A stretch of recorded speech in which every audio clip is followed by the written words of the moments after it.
दोस्तों, आज हम शुरू करने जा रहे हैं कंप्यूटर, जो कि लिस्टिंग वाइज होगा और आगामी यूपीएससी परीक्षाओं के लिए एकदम टू द पॉइंट क्वेश्चन आपको इससे मिलेंगे। आप देखेंगे कि हमने इसको बहुत छोटा कंटेंट तैयार करने का प्रयास किया है, ज़्यादा से ज़्यादा कंटेंट को शामिल करके। तो अब शुरू करते हैं बिना किसी टाइम ख़राब के। तो इसमें हम आज कवर करेंगे, हमारे क्वेश्चन रहेंगे आज इसमें कंप्यूटर का परिचय, hardware, input output device, memory, software, operating system, internet, networking model, social networking, email, artificial intelligence, machine learning, deep learning, big data analysis, internet of things, cyber security, cloud computing, digital financial tools, e governance, important full forms की और shortcut keys. तो हम बिना time गवाए आगे चलते हैं और शुरू करते हैं पहले टॉपिक को। तो पहला टॉपिक हमारा है कंप्यूटर का परिचय एवं इतिहास। तो कंप्यूटर के जो जनक हैं वो चार्ल्स बेबेल को कहा जाता है। अब इसका देखते हैं पहचान। कंप्यूटर के जनक हैं चार्ल्स बेबेज। इनका जन्म होता है 1791 को लंदन में होता है और मृत्यु होती है इनकी 18 अक्टूबर 1871 को। इन्होंने बनाया था डिफरेंस इंजन, जो बनाया था इन्होंने 1822 में। ये क्या कर सकता था, गणितीय तालिकाओं बनाने हेतु डिज़ाइन की गई एक मशीन थी ये। फिर बनाया इन्होंने एनालिटिकल इंजन 1833 में। निर्देशों के अनुसार कार्य करने वाली मशीन की अवधारणा इन्होंने इसमें दी। इसके बाद इन्होंने हम देखेंगे कि जो बनाया वो दिया कंप्यूटर के सिद्धांत दिया, इनपुट आउटपुट प्रोसेस प्रोग्राम, ये सब इन्होंने दिया। विशेष तथ्य क्या है, दोनों मशीनें पूरी तरह से निर्मित नहीं हो सकी लेकिन आधुनिक कंप्यूटर का आधार बनी। मतलब एक प्रकार से इन्होंने लोगों को एक आइडिया दिया, लेकिन भविष्य में वही आइडिया पर चल के आधुनिक कंप्यूटर का निर्माण हुआ। अब देखते हैं एडा लवलेस को। हम देखते हैं एडा लवलेस जी को। इन्होंने क्या किया, ये कंप्यूटर की माता कही जाती हैं। सबसे इम्पोर्टेंट है कि एडा लवलेस को क्या कहा जाता है, कंप्यूटर की माता, मदर ऑफ कंप्यूटर कहा जाता है। इनका जन्म हुआ था 1815 में और मृत्यु हो गई इतनी कम उम्र में 1852 में इनकी। और इसके बाद इनका हम देखें कि विशेष पहचान क्या है, दुनिया की पहली कंप्यूटर प्रोग्रामर हैं ये। चार्ल्स बेबेज के संबंध क्या थे इनके, 1833 में इनसे मुलाकात होती है चार्ल्स बेबेज से। उसके बाद इन्होंने क्या किया, एनालिटिकल इंजन पर सहयोग दिया चार्ल्स बेबेज को। एनालिटिकल इंजन पर कार्य किया, मशीन की कार्यप्रणाली को समझाया और उसके लिए विस्तृत नोट्स और एल्गोरिदम इन्होंने इससे संबंधित दिए। फिर पहला प्रोग्राम इन्होंने जो लिखा था अपना, वो एनालिटिक इंजन के लिए पहला एल्गोरिदम इन्होंने दिया। तो पूछा जा सकता है कि किसके लिए दिया था, तो एनालिटिकल इंजन के लिए। कंप्यूटर केवल गणना तक सीमित नहीं बल्कि निर्देशों के अनुसार विभिन्न कार्य भी कर सकता है। नेक्स्ट चलते हैं, ये स्लाइड हमारी हो गई पूरी। प्रारंभिक कंप्यूटरों के उपकरणों के विकास कैसे कैसे होते हैं वो देख लेते हैं। तो अबेकस जो होता है, जिसका विकास चीन में होता है 3000 ईसा पूर्व, और ये लकड़ी के फ्रेम में मोतियों से बना लकड़ी का फ्रेम होता था, मोती उसमें लगाए जाते थे। ये गिनती व जोड़ घटाव के लिए यूज़ होता था। एक होता था नेपियर बोन्स, जो जॉन नेपियर ने बनाया था। ये हाथी दांत धातु की छड़ों से बना गुणा भाग के लिए था। बस इतना याद रखना है, नेपियर बोन किसने बनाया था, जॉन नेपियर ने। फिर हम देखते हैं स्लाइड रूल्स, ये विलियम ऑर्डेट ने बनाया था। किसने बनाया था, विलियम ऑर्डेट ने। ये एल्गोरिथम पे आधारित था, लॉगरिथम पे आधारित, तो इंजीनियरिंग गणनाओं में उपयोग होता था इसका। फिर आता है इम्पोर्टेंट पास्कल। तो ब्लेज पास्कल ने बनाया था, सब जानते हैं। गियर व पहियों से बनी मशीन थी एक प्रकार से, ये केवल जोड़ व घटाव कर सकती थी, ये दो काम कर सकती थी। फिर देखते हैं लेबनीज कैलकुलेटर, जो बनाया आपका गॉटफ्रेड लेबनीज ने। पास्कल से उन्नत था, ये गुणा और भाग भी कर सकती थी जोड़ घटाव के साथ, तो इसलिए ये अपडेटेड वर्जन था। फिर देखते हैं जैक्वार्ड लोम। जैक्वार्ड लोम ने क्या किया था, जोसेफ मैरी जैकार्ड। पंचकार्ड का उपयोग प्रोग्रामिंग की शुरुआत इन्होंने की। फिर देखते हैं डिफरेंस इंजन जो बनाया, अभी हम बात की चार्ल्स बेबेज के बारे में। तो गणित तालिकाओं की स्वचालित त्रुटि रहित गणना करना इसका उद्देश्य था। फिर था एनालिटिकल इंजन, जो 1837 में बनाया चार्ल्स बेबेज ने ही पहली बार इनपुट आउटपुट प्रोसेस प्रोग्राम की अवधारणा इन्होंने इसमें व्यक्त की। फिर आता है टेबुलेटिंग मशीन, ये हरमन होलरेथ ने बनाई थी। ये पंच कार्ड से जनगणना डेटा प्रोसेस कर सकती थी और यूएसए में जो जनगणना हुई थी 11वीं, उसमें ये यूज़ की गई थी।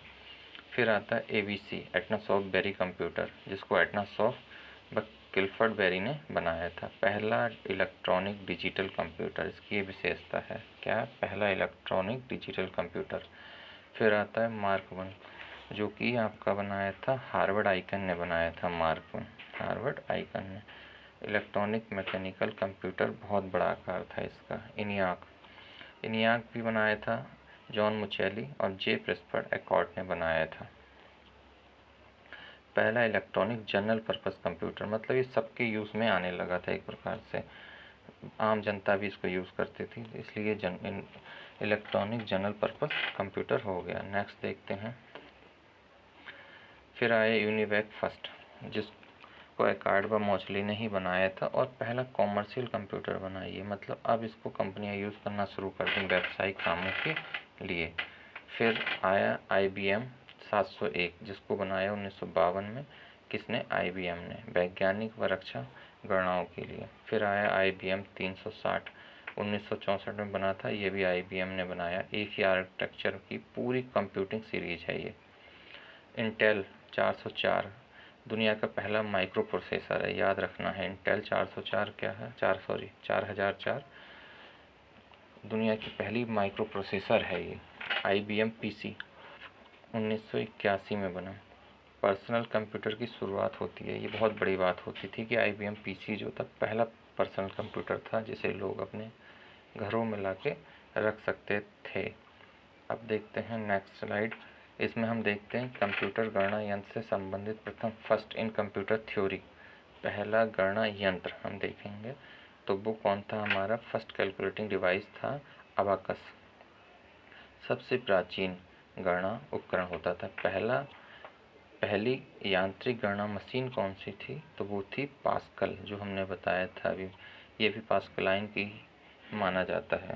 पहला यांत्रिक कैलकुलेटर कौन सा था, तो वो भी आपका पास्कलाइन ही था, लेकिन ये केवल प्लस माइनस कर सकता था। फिर पहला यांत्रिक कंप्यूटर कौन सा था, फर्स्ट मैकेनिकल कंप्यूटर, तो वो था एनालिटिकल इंजन। आधुनिक कंप्यूटर की अवधारणा यहीं से थी, चार्ल्स बेबेज ने इसको बनाया था, आपने देखा था अभी। पहला पूर्ण स्वचालित विद्युत यांत्रिक गणना यंत्र कौन सा था, जो लाइट से चल रहा था, तो ये था मार्क 1, क्रमबद्ध व स्वचालित गणनाएं कर सकता था। फिर आता है पहला इलेक्ट्रॉनिक डिजिटल कंप्यूटर, तो ये था ABC, Atanasoff Berry computer जिसको बोलते हैं। तो ये था स्पेशल पर्पस था, जनरल पर्पस नहीं था, लेकिन ये स्पेशल लोगों के लिए था, मतलब जैसे रिसर्च संस्थाएं होती हैं वहाँ पर इसको रखा गया था, आम लोग इसको यूज़ नहीं कर पा रहे थे उतना। फिर आया पहला पूर्ण इलेक्ट्रॉनिक डिजिटल कंप्यूटर इनियाक, ये जनरल पर्पस कंप्यूटर था। अब इसको घरों में सब जगह यूज़ होने लगा था, स्टोर्ड प्रोग्राम इसमें नहीं था। सबसे इसकी ये थी विशेषता कि इसमें स्टोर्ड प्रोग्राम नहीं होता था। पहला प्रोग्राम संग्रहित computer, first stored program computer आपका आता इडवैक, इसमें स्टोर्ड प्रोग्राम आता था, कॉन्सेप्ट था, ये पहली बार ऐसा हुआ था। पहला प्रोग्राम डिजिटल संग्रहित कंप्यूटर होता था इटसैक, पहला वास्तव में काम करने वाला स्टोर्ड प्रोग्राम कंप्यूटर। फिर देखते हैं पहला व्यावसायिक कंप्यूटर आया यूनिवैक फर्स्ट, व्यापारिक उपयोग के लिए आया। अब नेक्स्ट स्लाइड में चलते हैं। ABC की फुल फॉर्म देखते हैं तो Atanasoff Berry computer. Mark 1 क्या है, या ऑटोमेटिक सीक्वेंसी कंट्रोल कैलकुलेटर इसको कहा जाता था। तो मार्क 1 याद रखना है, ये अलग है थोड़ा। Automatic sequencing control computer ENIAC की है आपकी। Electronic numerical integrator and computer EDVAC की है आपकी।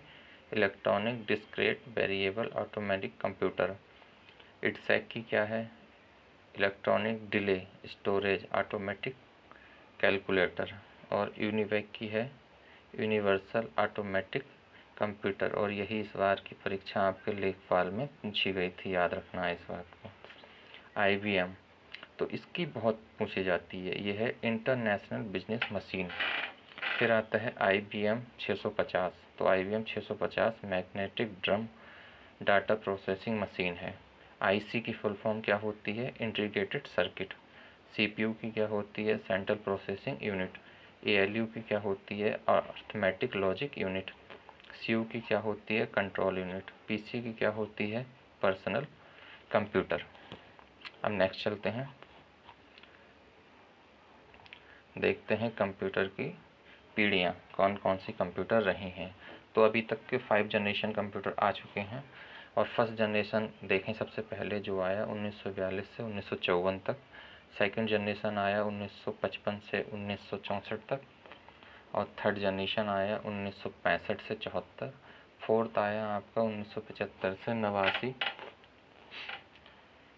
और 5 आया आपका 1990 से अब तक।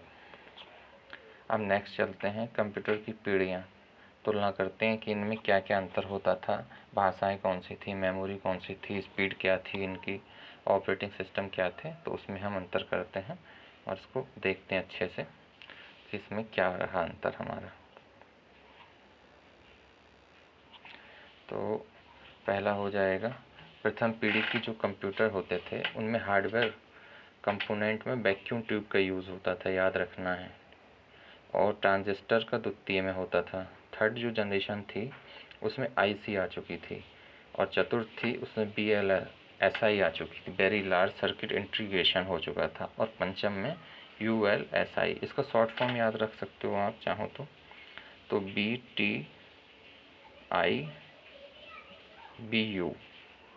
BTIBU करके इसको याद रखा जा सकता है। अब हम नेक्स्ट देखते हैं इसमें भाषाएं कौन सी यूज़ होती थी। तो फर्स्ट जनरेशन की जो भाषा थी वो मशीनी भाषा थी, उसको मशीन आसानी से पढ़ सकती थी, मशीन के ज़्यादा ये क्लोज होती थी। अब सेकंड जनरेशन में जो भाषाएं होती हैं वो असेंबली लैंग्वेज यूज़ होने लगी, कोबाल और फोर्ट्रन भाषा आ गई। थर्ड जनरेशन में हम देखें तो हाई लेवल लैंग्वेज आ चुकी थी, पास्कल और बेसिक यूज़ होने लगी थी, याद रखना है, पास्कल बेसिक थर्ड में आ चुकी थी। चतुर्थ में आपकी आ चुकी है वेरी हाई लेवल लैंग्वेज आ चुकी थी, C++, SQL जैसे ये भाषाएं आ चुकी थी। पंचम में आपकी आती है आर्टिफिशियल इंटेलिजेंस भाषाएं, जिसको लिस्प भाषा बोलते हैं, ये AI भाषा है, तो ये यूज़ हो रही थी, याद रखना इस चीज़ को। अब मेमोरी के लिए यूज़ होता था फर्स्ट जनरेशन में पंच कार्ड, सेकंड में मैग्नेटिक टैब, और चौथा थर्ड में होता था लार्ज मैग्नेटिक कोर के तौर पे, और चतुर्थ में होता था मैग्नेटिक डिस्क जिसमें SDD, FDD, DVD, और पंचम में SSD जो यूज़ होता है सॉलिड स्टेट ड्राइव का, अब यूज़ करते हैं जो हम चिप बोलते हैं जिसको। अब प्रथम पीढ़ी की जो स्पीड थी वो देख लेते हैं, 10⁻³ मिली सेकेंड होती थी। फिर सेकंड की होती है 10⁻⁻6, थर्ड की होती है 10⁻⁻9, फोर्थ की होती है 10⁻⁻12, और अब तो जो 5 है वो इतना फास्ट हो चुका है कि पिको से भी उसकी कम हो गई है, मतलब इतना तेज़ स्पीड है। अब ऑपरेटिंग सिस्टम के बारे में बात करते हैं कि इसमें कौन से थे। फर्स्ट जनरेशन में बैच ऑपरेटिंग सिस्टम होता था जो एक साथ कई काम ले लेता था फिर करता था, मतलब डिले होता था इसमें। और सेकंड में टाइम शेयरिंग ऑपरेटिंग सिस्टम होता था। चतुर्थ में वो थर्ड में होने लगा रिमोट ऑपरेटिंग सिस्टम आ गया, और फिर फोर्थ में आ गया GUI बेस्ड विंडो आ गया, हमारा मैक आ गया, और अब तो फिर AI वर्जन इस समय चल रहा है एक प्रकार से पंचम में। अब नेक्स्ट हम चलते हैं और देखते हैं, अब हम देखते हैं पीढ़ियों के अनुसार प्रमुख कंप्यूटर जो बने वो कौन कौन से थे, उनके उदाहरण पूछे जाते हैं कभी कभी कि ये कंप्यूटर किस पीढ़ी का है, ये किस पीढ़ी का है, तो ये इम्पोर्टेंट हैं जिनको आप याद रख सकते हैं। तो हम फर्स्ट जनरेशन के देखेंगे जो 1940 से 56 तक चली। तो इसमें आपको याद रखना ENIAC, EDVAC, UNIVAC, SAC, IBM 701, IBM 650। First generation तो याद हो जाती है लोगों को मोस्टली, उसमें ज़्यादा परेशानी नहीं होती है। प्रॉब्लम लोगों को जो आती है वो सेकंड और थर्ड में आती है। अब हम सेकंड जनरेशन देखते हैं तो IBM 1650 आपको याद रखना है, IBM 7090, या 7094, ये दोनों इस सीरीज की हैं। CDC 1604, CDC 3600, हनीवेल 400, ये पूछा जाता है बहुत, तो ये याद रखना है, ये भी सेकंड जनरेशन का है। और यूनिवैक 1107 और PDP 1, ये सब किसके हैं? सेकंड जनरेशन के हैं। तो इस तरह हमने देखा। अब हम देखते हैं आपका थर्ड जनरेशन का। तो IBM 360, IBM 370, PDP 8, PDP 11, Honeywell 6000। हमने देखा था हनीवेल इसमें सेकंड में था 400, अब आ गया हनीवेल 6000। ICL 2900। फिर देखें DEC सीरीज इसमें आई थी। तो ये हमने देखा जो रहे हमारे थर्ड जनरेशन के। अब हम देखते हैं फोर्थ जनरेशन पे। तो फोर्थ वाले लोगों को मोस्टली याद रहते हैं क्योंकि वो यूज़ करते हैं अधिकांश। तो एप्पल सेकंड आता है, IBM PC आता है, हम याद रखें इसको, ये 81 में आया था। और बेक्स 9000 आता है, क्रे 1 आता है जो कि सुपर कंप्यूटर है, क्रे XMP आता है।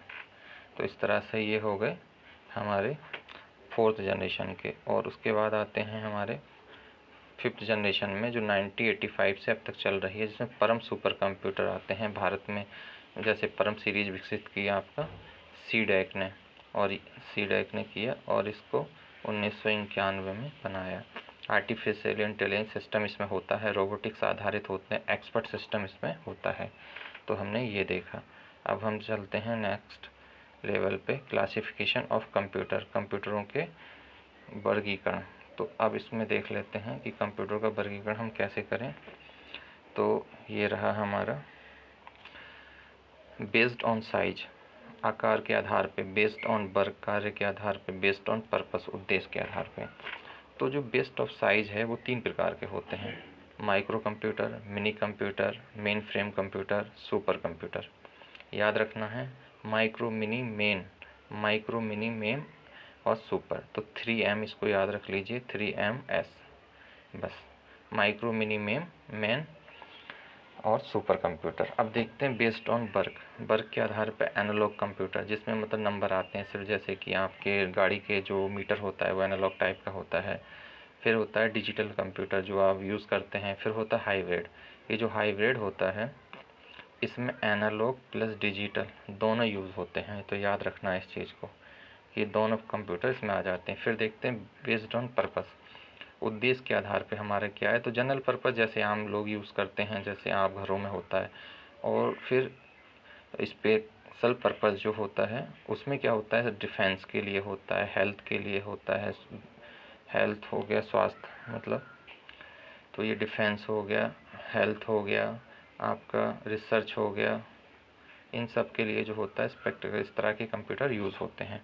तो हमने देखा बेस क्लासिफिकेशन ऑफ कंप्यूटर, कंप्यूटरों का वर्गीकरण। तो 3 प्रकार के थे, बेस्ड ऑन साइज हमने देखा, बेस्ड ऑन वर्क देखा, बेस्ड ऑन पर्पस देखा। इसमें भी हमने प्रकार देख लिए, माइक्रो, मिनी, मेन और सुपर, एनालॉग, डिजिटल, हाइब्रिड और स्पेक्ट्रल और जनरल। ठीक है, अब नेक्स्ट चलते हैं। अब देखते हैं आकार के आधार पर कंप्यूटरों के प्रकार। तो माइक्रो कंप्यूटर क्या होता है, अभी हम आपको समझाए। ये होता है एक छोटा, जिसे एक व्यक्ति स्वयं चलाता है, पढ़ाई, ऑफिस, जो आज घरों में यूज़ होता है। इसका उदाहरण है डेस्कटॉप और लैपटॉप। ये क्या हैं आपके माइक्रो कंप्यूटर। मिनी कंप्यूटर क्या होते हैं, माइक्रो से अधिक शक्तिशाली, एक साथ कई यूज़र को संभाल सकता है ये। तो जैसे छोटे ऑफिस में लगा होगा, विभाग में होते हैं। तो PDP 11 याद रखना है, PDP 11 इसको याद रखना है, मिनी कंप्यूटर का उदाहरण है। फिर मेन फ्रेम कंप्यूटर क्या होते हैं। तो मेन फ्रेम कंप्यूटर आप देख सकते हैं, ये कंप्यूटर में जब आएंगे आप तो आप देखेंगे मेन फ्रेम कंप्यूटर में बहुत अधिक डेटा प्रोसेस करते हैं, हज़ारों यूज़र एक साथ इसमें शामिल होते हैं, जैसे बैंक, रेलवे, बीमा। IBM मेन फ्रेम कंप्यूटर इसमें इसका माना जाता है। और सुपर कंप्यूटर की अब बात करते हैं, जो होते हैं सबसे तेज़ और शक्तिशाली कंप्यूटर होते हैं। ये जो होते हैं सुपर कंप्यूटर, ये मौसम पूर्वानुमान, अंतरिक्ष से जो डाटा होता है, बहुत अधिक रिसर्च के जो डेटा होते हैं उनको बहुत जल्दी फास्ट कैलकुलेशन करते हैं। इसका उदाहरण हम दे सकते हैं परम और क्रे कंप्यूटर, इसके उदाहरण। अब देखते हैं हम कार्य के आधार पर कंप्यूटरों के प्रकार। तो देखें सबसे पहले एनालॉग कंप्यूटर क्या होते हैं? निरंतर बदलने वाले मान पर कार्य करते हैं, जैसे तापमान जो बदलता है उसका बताता है कितना टेम्परेचर कितना नहीं है, गति बताता है आपकी कितना स्पीड है, जैसे मोटरसाइकिल में जो लगा होता है, दाब मापन बताता है एटमॉस्फेयर का। तो इसको जैसे हाँ उदाहरण देख लो, स्पीडोमीटर जो होता है गाड़ियों में लगा होता है, ये एनालॉग कंप्यूटर है। अब देखते हैं डिजिटल कंप्यूटर, जो 0 और 1 बाइनरी पर कार्य करता है, और ये गणना, डेटा प्रोसेसिंग, पीसी, लैपटॉप आदि इसमें शामिल होते हैं। तो हमारा ये डिजिटल कंप्यूटर हो गया। फिर हाइब्रिड कंप्यूटर, जैसे अभी हम पहले ही बताए थे, एनालॉग कंप्यूटर डिजिटल दोनों का ये उपयोग करते हैं इसमें। जैसे कि मेडिकल जो मशीनें होती हैं, जब कभी आप हॉस्पिटल में जाएंगे तो जो हार्ट बीट मशीनें और जो लगी होती हैं बड़ी बड़ी, उनमें दोनों प्रकार के स्क्रीन भी होती है और नंबरिंग भी होती है। तो इसमें जैसे ECG मशीन जो आएगी वो आपकी हाइब्रिड में आ जाएगी। ठीक है, अब थोड़ा यहाँ से देख लेते हैं डिजिटल कंप्यूटरों के प्रकार। तो जैसे डिजिटल जो कंप्यूटर होते हैं उनके प्रकार कैसे होते हैं? वर्क स्टेशन कंप्यूटर, तो ये हाई परफॉर्मेंस डिजिटल कंप्यूटर होते हैं, मतलब बहुत तेज़ चलते हैं क्योंकि वर्क स्टेशन पे लगाए जाते हैं। ग्राफिक्स, इनकी यूज़ क्या है? ग्राफिक्स और डिज़ाइन के लिए। और CAD वर्क स्टेशन उसका उदाहरण है ये। और सर्वर कंप्यूटर, नेटवर्क को सेवाएं देने वाले कंप्यूटर होते हैं, ये सर्वर होते हैं एक प्रकार से, अन्य कंप्यूटरों को हेल्प करते हैं ये। जैसे वेबसाइट और डेटा स्टोरेज का काम करते हैं, तो वेब सर्वर जैसे इंटरनेट के जो होते हैं वो सर्वर कंप्यूटर। अब नोट देख लेते हैं, इसमें क्या है? मेन फ्रेम और सुपर कंप्यूटर भी डिजिटल कंप्यूटर ही होते हैं।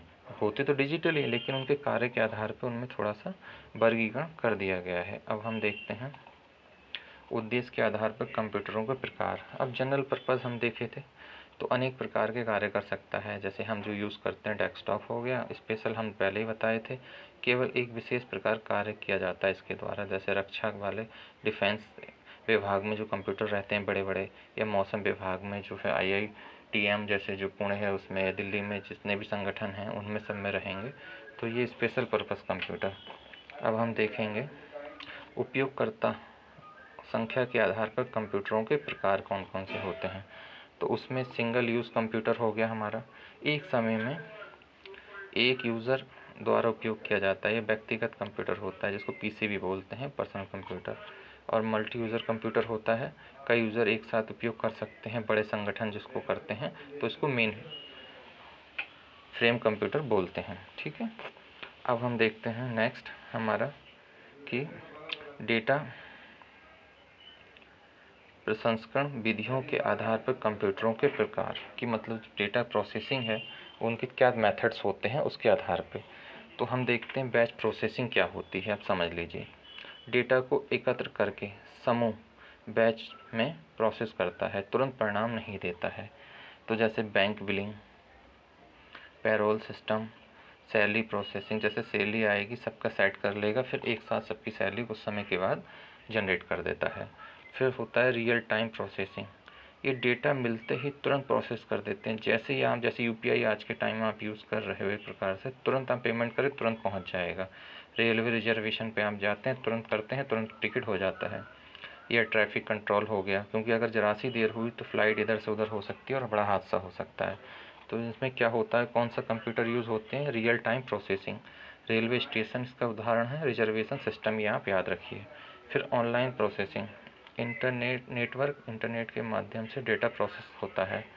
Online banking, e-commerce, online banking, e system. अब हम नेक्स्ट चलते हैं, नेक्स्ट देखते हैं हमारा शुरू होता है, एक टॉपिक हमने कंप्लीट कर लिया है और हम नेक्स्ट टॉपिक हमारा शुरू हो रहा है हार्डवेयर। हार्डवेयर किसे कहते हैं, उसके घटक कौन कौन से होते हैं, किस तरह से काम करते हैं, उसके बारे में हम डिटेल से पढ़ेंगे। तो हम शुरू करते हैं अपना बिना किसी देरी के दूसरा टॉपिक, हार्डवेयर और CPU। इसमें सबसे पहले कंप्यूटर सिस्टम है, ये एक प्रकार से क्या होता है इसको देखना है। तो हार्डवेयर होते क्या हैं, इसकी डेफिनेशन देख लो। वे सभी डिवाइस जिन्हें हम देख और छू सकते हैं, टेंजिबल डिवाइस, ये सॉफ्टवेयर के निर्देशों पर कार्य करते हैं। उदाहरण keyboard, mouse, monitor, CPU, printer, ये सब क्या होते हैं? आपके हार्डवेयर होते हैं। और सॉफ्टवेयर क्या होते हैं? इन्हें हम छू नहीं सकते, इनटेंजिबल होते हैं, मतलब खाली या तो हमें मॉनिटर दिखेगा, स्क्रीन पे दिखेंगी चीज़ें, या फिर ये आंतरिक होते हैं, हम इनको छू नहीं सकते किसी तरह से। ऐसे ये प्रोग्रामिंग है और एक प्रकार से जो हम सिस्टम जिस पर हार्डवेयर काम करता है।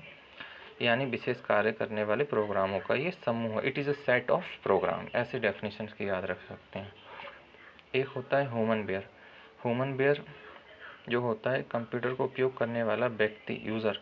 बिना यूज़र के कंप्यूटर सिस्टम का कोई उपयोग नहीं है इसका।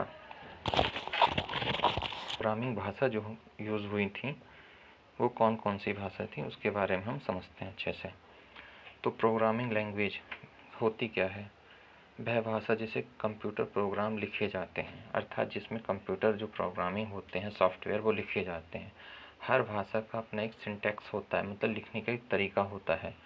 प्रोग्रामिंग लैंग्वेज टाइप्स अब देखते हैं। तो जो प्रकार होते हैं प्रोग्रामिंग भाषा के वो दो प्रकार होते हैं। आप इसमें लो लेवल लैंग्वेज होती हैं एक, और हाई लेवल लैंग्वेज होती हैं। लो लेवल लैंग्वेज जो होती हैं ट्रिपल एल होती हैं, जो ट्रिपल एल ये मशीन पर निर्भर करती है, ये मशीन डिपेंड होती हैं। लिखना कठिन होता है, हार्डवेयर से सीधे जुड़ी होती हैं, लेकिन जो कंप्यूटर होता है इन्हें बहुत अच्छे से समझ पाता है। लिखना तो कठिन होता है लेकिन हार्डवेयर के बहुत करीब होती हैं ये। तो नेक्स्ट होता है हाई लेवल लैंग्वेज, HHL जिसको बोलते हैं।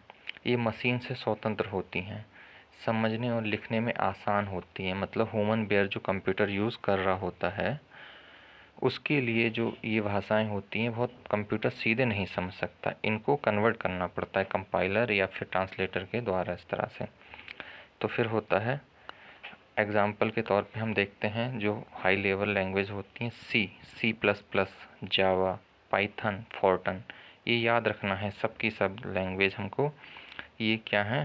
हाई लेवल लैंग्वेज C++, जावा, पाइथन और फोर्ट्रन, ये सब याद रखना होगा क्योंकि ये पूछा जाता है कि कौन सी भाषाएं जो हैं हाई लेवल लैंग्वेज हैं। हम नेक्स्ट चलते हैं, भाषा अनुवादक क्या होते हैं। तो भाषा अनुवादक जो अभी हाई लेवल और लो लैंग्वेज था उसी को कैसे एक दूसरे में इंटरचेंज करते हैं। एक होता है ट्रांसलेटर। इसका काम क्या है? वह सॉफ्टवेयर जो हाई लेवल लैंग्वेज या असेंबली लैंग्वेज को मशीन लैंग्वेज में बदलता है। मतलब जो ह्यूमन बेयर ने लिखी थी हाई लेवल लैंग्वेज, अब उसको मशीन को इनपुट देना है, बदलना किस में है? लो लेवल लैंग्वेज में। तो इसको कौन बदलेगा? ट्रांसलेटर बदलेगा, याद रखना है। फिर होता है सोर्स कोड। HHL या असेंबली लैंग्वेज में लिखा हुआ प्रोग्राम है जिसे ट्रांसलेटर इनपुट के रूप में लेता है, उसे सोर्स कोड कहते हैं। फिर ट्रांसलेटर टाइप।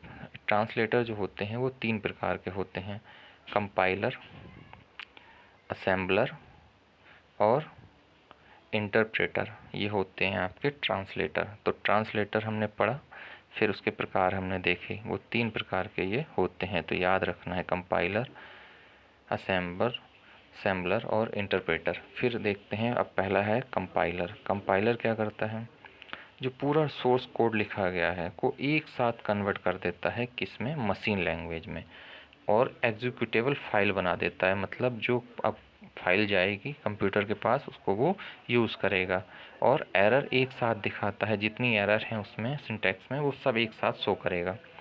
फिर हमारा आता है नेक्स्ट असेंबलर। असेंबलर क्या है? असेंबलर लैंग्वेज सोर्स कोड को मशीन कोड में ये भी बदलता है। और फिर आता है इंटरप्रेटर। इसकी थोड़ी इसमें अंतर यह है कि जो सोर्स कोड आया है उसको लाइन बाय लाइन कन्वर्ट करता है और उसी लाइन पर एरर भी दिखाता है। जहां हमने देखा कंपाइलर जो है वो एक साथ एरर दिखा देता है सारी, लेकिन ये क्या करता है? वो सोर्स कोड को लाइन बाय लाइन कन्वर्ट करेगा और उसी लाइन पर एरर दिखाएगा। ठीक है, तो ये अंतर है तीनों में, ये बहुत इंपॉर्टेंट है, तीनों पूछे जाते हैं, याद रखना है, कंपाइलर, असेंबलर और इंटरप्रेटर। ठीक है, नेक्स्ट चलते हैं। अब देखते हैं CPU केंद्रीय प्रकरण इकाई, सेंट्रल प्रोसेसिंग यूनिट को देखते हैं, सबसे जो कि कंप्यूटर का मस्तिष्क कहा जाता है जिसको। तो CPU क्या है? सबसे पहले ये देखेंगे। तो CPU कंप्यूटर का मुख्य भाग है जहाँ सभी निर्देशों का निष्पादन एग्जीक्यूट होता है, इसलिए इसे कंप्यूटर का दिमाग कहते हैं। माइंड ऑफ या ब्रेन ऑफ कंप्यूटर या ब्रेन प्रोसेसर इसको कहते हैं। अन्य नाम भी हैं इसके, पूछ लेता है कई बार शॉर्ट में कि इसके अन्य नाम क्या हैं। तो अन्य नाम है processor, micro processor, central processing unit, हम CPU, सही है। तो 3 अलग नाम है इसके, ये सब याद रखना है। प्रोसेसर, और पहला हम देखे थे प्रोसेसर कौन सा था, इंटेल 4004, ये इंटेल ने बनाया था, तो वो याद रखना है। तो इस तरह से हमने देखा। अब हम देखते हैं मुख्य कार्य क्या है प्रोसेसर का। ये इनपुट लेगा, यूज़र से इनपुट लिया, प्रोसेस किया उसको, फिर प्रोसेस करके आउटपुट दे दिया, यानी डेटा को इन्फॉर्मेशन में बदलता है। हमने अपना डाटा डाला और जो हमारे यूज़फुल है उस डाटा में ये कन्वर्ट, कि जो हमारा CPU है वो कैसे काम करता है। तो CPU इनपुट यूनिट से डेटा लेता है और उसे प्रोसेस करता है और आउटपुट यूनिट को परिणाम देता है, जबकि ये सेकेंडरी स्टोरेज डेटा को लंबे समय तक सुरक्षित रखती है। तो CPU जो इनपुट है वो डेटा लेगा, प्रोसेस करेगा और आउटपुट इनपुट के रूप में परिणाम हमको देगा। अब हम नेक्स्ट चलते हैं। अब देखते हैं CPU की संरचना। तो CPU की संरचना क्या होती है, CPU के कंपोनेंट्स देखते हैं। तो इसमें 3 कंपोनेंट होते हैं, याद रखना है, ALU, CU और MU, मतलब मेन मेमोरी, जहाँ से ये डाटा लेता है बार बार प्रोसेस के दौरान। तो अब देखते हैं ALU क्या होता है हमारा। तो गणना, जिसमें अर्थमेटिक प्लस लॉजिकल जो हमारी कैलकुलेशन होती हैं वो सारी ALU में होती हैं। तो एक्चुअल प्रोसेसिंग, यही एक्चुअल प्रोसेसिंग भी होती है, यही मेन होता है। फिर होता है CU, जिसको बोलते हैं कंट्रोल यूनिट। ये सभी जितने कंप्यूटर के पार्ट्स हैं आपके, हार्डवेयर जो होते हैं, उन सबको निर्देश कर नियंत्रित करता है और निर्देशों का पालन करवाता है। तो ये मेन काम है CU का। फिर आते हैं हम मेमोरी पे।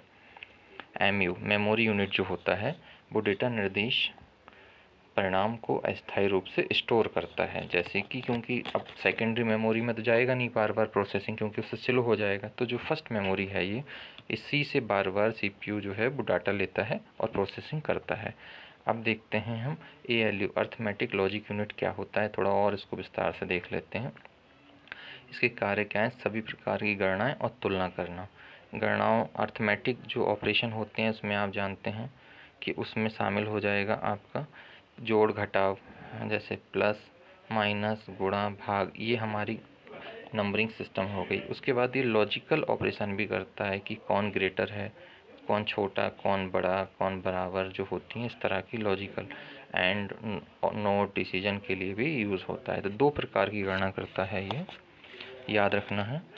एक तो ये गणना करता है हमारी लॉजिकल ऑपरेशन और दूसरा करता है हमारी अर्थमेटिक, और ये कंपैरिजन, तुलनात्मक भी करता है, जो हमने पहले ही बताया, छोटा बड़ा, ये जो हो गई स्पष्टता। देख लेते हैं। ALU सिर्फ कैलकुलेशन ही नहीं बल्कि डिसीजन ट्रू फॉल्स भी करता है। तो ऐसा नहीं है गुणा भाग जोड़ घटा ही करता है, सही गलत, छोटा बड़ा बराबर, ये भी सब भी बताता है हमारा ALU। तो बहुत इम्पोर्टेंट है ALU, याद रखना है। हम नेक्स्ट स्लाइड देखते हैं। कंट्रोल यूनिट, जिसको हमने देखा कि ये कंप्यूटर के सभी पार्ट्स पे नियंत्रण रखता है। अब इसको थोड़ा डिटेल और देख लेते हैं। इसका काम क्या है, कंट्रोल एंड कोऑर्डिनेशन, CC। ये CU तो है ही, और इसका काम क्या है CU का, CC, ठीक है। ये कैसे काम करता है, अर्थमेटिक लॉजिकल यूनिट, अर्थात ALU मेमोरी और इनपुट आउटपुट डिवाइस के बीच डेटा फ्लो और कंट्रोल करता है ये, ठीक है। अब अन्य काम क्या है, इंस्ट्रक्शन को डिकोड करके सही पार्ट तक भेजता है। स्पष्टता देख लेते हैं। CU खुद कैलकुलेशन नहीं करता, मतलब एक पुलिस वाला है, ये खड़ा है, कहाँ से कहाँ जाना है रोड पे, इधर से डाटा उधर जाना है, किस रोड से डाइवर्ट करना है, कौन सा सही रास्ता बताना है, ये इसका काम है। तो ये पुलिस वाले की तरह काम करता है, कंट्रोल करेगा और डायरेक्शन बताएगा। नर्वस सिस्टम जैसा ये एक है पार्ट इसका। अब हम देखते हैं मेमोरी यूनिट हमारा। तो मेमोरी यूनिट का काम हमने देखा था अभी। ये क्या करता है, इसमें डेटा, निर्देश, परिणाम स्टोर रहता है ये, लेकिन टेम्पररी रहता है। जैसे ही कुछ समय बिजली गई या कंप्यूटर ऑफ किया, ये जीरो हो जाती है इसकी मेमोरी। तो ये वोलेटाइल मेमोरी भी एक प्रकार से बोला जाता है इसको। और कैसे काम करता है, CPU प्रोसेसिंग के दौरान बार बार यहीं से डेटा लेता है और यही रखता है। हम पहले इसको बता चुके हैं आपको। अन्य नाम क्या है? Primary memory, man memory, internal memory भी इसको कहते हैं। ये याद ज़रूर रखना है। लोग अक्सर प्राइमरी तो याद रख लेते हैं, मैन मेमोरी भी समझ लेते हैं, लेकिन इंटरनल की जब बात आती है तो लोग सोचते हैं ये सेकेंडरी मेमोरी है, बट ये नहीं है सेकेंडरी मेमोरी। ये आपकी प्राइमरी मेमोरी को ही इंटरनल मेमोरी कहते हैं। ठीक है, स्पष्टता देख लेते हैं इसमें क्या है। ये सीपीयू का हिस्सा नहीं माना जाता, लेकिन सीपीयू के साथ मिलकर काम करता है। अब देखते हैं सीपीयू के पार्ट्स और उनका उपयोग क्या होता है। तो यूएसबी पोर्ट का काम क्या है?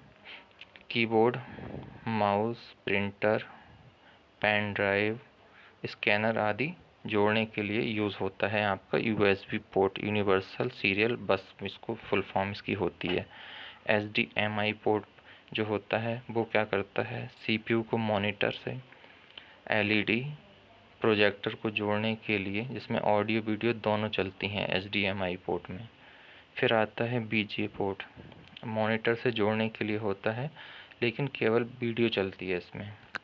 फिर आता है डीवीआई पोर्ट।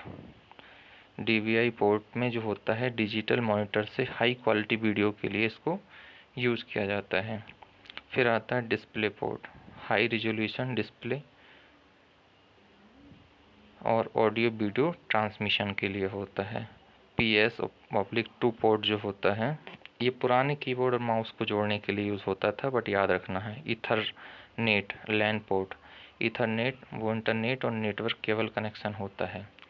ऑडियो इन या माइक पोर्ट, माइक्रोफोन जोड़ने के लिए होता है। ऑडियो आउट मतलब स्पीकर या हेडफोन जोड़ने के लिए होता है। सीरियल पोर्ट जो होता है पुराने मॉडेम और माउस आदि के लिए यूज़ होता था।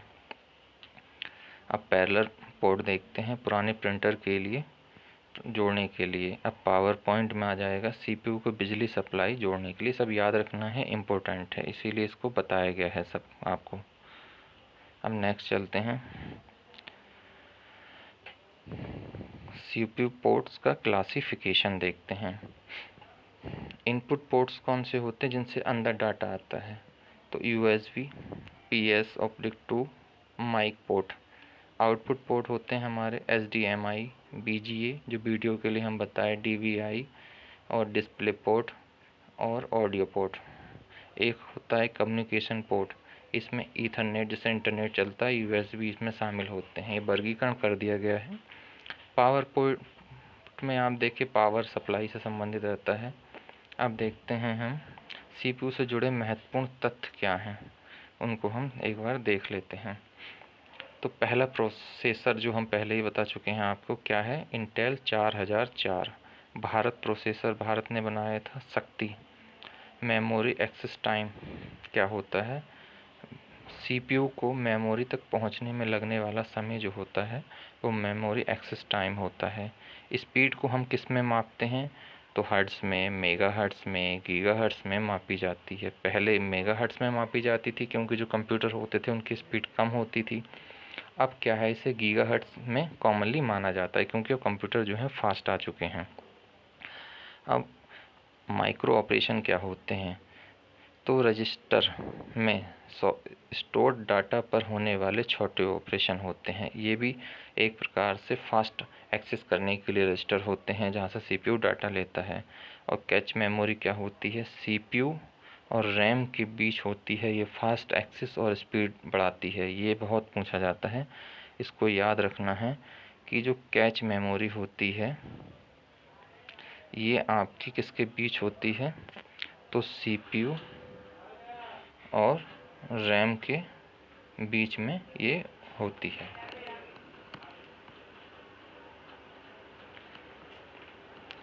नेक्स्ट देखते हैं,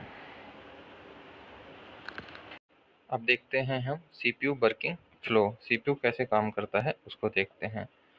तो इनपुट यूनिट से डाटा आता है, सीपीयू इंस्ट्रक्शन को कंट्रोल करता है, एएलयू क्या करता है आपका कैलकुलेशन, लॉजिकल कैलकुलेशन करता है।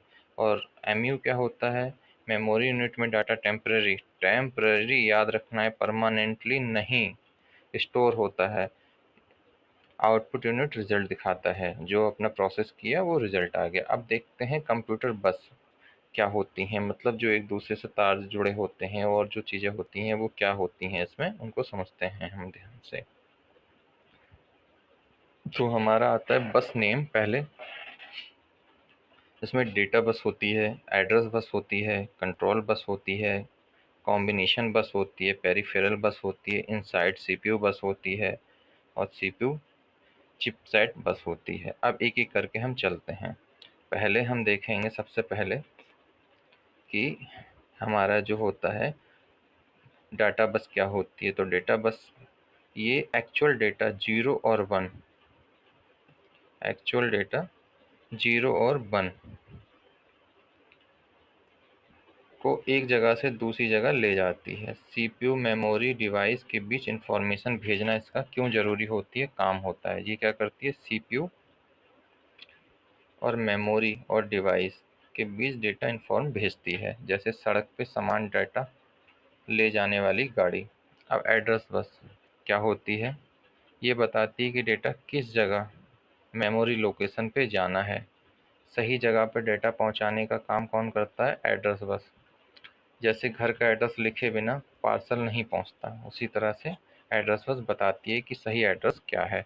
फिर कंट्रोल बस आती है, ये कंट्रोल सिग्नल भेजती है कि कब और क्या काम करना है, जैसे read write timing control management. ये ट्रैफिक पुलिस सिग्नल देकर कंट्रोल करता है। फिर आता है कॉम्बिनेशन बस, ये तीनों काम करती है, डेटा एड्रेस और कंट्रोल मिला के काम करते हैं कॉम्बिनेशन बस, इसका नाम ही है कॉम्बिनेशन। तो ये कम्युनिकेशन सिस्टम चलाना क्यों ज़रूरी होता है, क्योंकि पूरा कम्युनिकेशन चलाना होता है। एग्जाम्पल देख सकते हैं, सड़क plus address plus traffic rules मिलकर तीनों बनते हैं। फिर पेरिफेरल बस होती है, इसका काम क्या है, ये बाहरी डिवाइस को कंप्यूटर से जोड़ती है। जब हम देखते हैं जैसे कीबोर्ड माउस यूएसबी आदि से डेटा एक्सचेंज होता है, जैसे बाहर से आने वाले लोगों के लिए अलग गेट होना। फिर देखते हैं हम इनसाइड सीपीयू बस, ये क्या करता है, सीपीयू के अंदर बहुत से कंपोनेंट्स होते हैं, मदर चिप वगैरह जिसमें पूरा होता है, उनको आपस में जोड़ने का ये काम करती है। तो एएलयू रजिस्टर के बीच बहुत फास्ट डेटा ट्रांसफ़र होता है, जैसे घर के कमरे आपस में जुड़े होते हैं, इसका एग्जांपल आप समझ सकते हो। फिर होता है सीपीयू चिपसेट, सीपीयू और मेन मेमोरी के बीच कनेक्शन। सीपीयू और मेन मेमोरी डेटा से लाने और भेजने में मदद करता है, जैसे मेन रोड जो सिटी और मेमोरी से जुड़ा होता है। अब नेक्स्ट चलते हैं, अब देखते हैं नेक्स्ट टॉपिक। हाँ, अभी दो और बची हैं, इनको देख लो। सीपीयू कैच बस, सीपीयू और कैच के बीच फास्ट कनेक्शन के लिए होती है, जल्दी डेटा ट्रांसफर करना, शॉर्टकट रास्ता ये बताती है। फिर होता है इनपुट आउटपुट बस, ये इनपुट आउटपुट डिवाइस को जोड़ती है। प्रिंटर हो गया, आपका कीबोर्ड हो गया, मॉनिटर हो गया, कम्युनिकेशन हो गया, जैसे एंट्री और एग्जिट गेट का ये काम करती है। अब नेक्स्ट चलते हैं, सीपी रजिस्टर जो होते हैं हमारे, उनको हम समझते हैं कि ये क्या करते हैं, इनका कौन कौन सा काम होता है, इसको अच्छे से। तो मेमोरी से जुड़े जो रजिस्टर होते हैं वो देखते हैं। MAR, मेमोरी एड्रेस रजिस्टर, ये मेमोरी का एड्रेस रखता है, यानी डेटा कहाँ से लेना है कहाँ भेजना है, इसका काम है। फिर होता है MDR, memory data register, memory से आने वाला या जाने वाला एक्चुअल डेटा रखता है। AR, एड्रेस रजिस्टर, एड्रेस को जोड़ने के लिए स्टोर करता है। DR, डेटा रजिस्टर, डेटा को थोड़ी देर के लिए स्टोर करता है। फिर देखते हैं इंस्ट्रक्शन से जुड़े रजिस्टर। PC, प्रोग्राम काउंटर, अगले इंस्ट्रक्शन का एड्रेस रखता है जिसे प्रोग्राम आगे बढ़ाता है। IR, इंस्ट्रक्शन रजिस्टर, जो इंस्ट्रक्शन अभी चल रहा है उसे होल्ड करता है ये। फिर कैलकुलेशन से जुड़े देखते हैं, तो ACC, एक्यूमुलेटर जो होता है वो कैलकुलेशन का रिजल्ट टेम्पररी स्टोर करता है। फिर GPR, जनरल काम डाटा स्टोर करना, कैलकुलेशन के लिए यूज़ होते हैं ये। TR, टेम्पररी रजिस्टर होता है ये, प्रोसेसिंग के बीच टेम्पररी डेटा रखता है ये। फिर कंट्रोल से संबंधित देखते हैं PSW, तो PSW में क्या होता है, प्रोग्रामिंग स्टेटस वर्ड, प्रोग्राम स्थिति और फ्लैग जीरो कैरी आदि को दिखाता है। फिर फ्लैग रजिस्टर होता है जो रिज़ल्ट सही है या नहीं है, जीरो कैरी ओवरफ्लो ये बताता है। CR कंट्रोल रजिस्टर CPU के कंट्रोल सिग्नल और वर्किंग मोड को कंट्रोल करता है। फिर स्टैक फंक्शन के लिए होता है ग्रुप है स्टैक फंक्शन, उसमें आता है SP। स्टैक पॉइंटर स्टैक के सबसे ऊपर टॉप का एड्रेस बताता है ये। फिर LR लिंक रजिस्टर होता है, फंक्शन ख़त्म होने के बाद इसमें क्या होता है, फंक्शन ख़त्म होने के बाद लौटाना उसका एड्रेस रखता है। फिर BR base register base address रखता है जिससे एड्रेस कैलकुलेट होता है। IX index register index value रखता है, खासकर एरे और लूप में काम आता है ये। फिर हम देखते हैं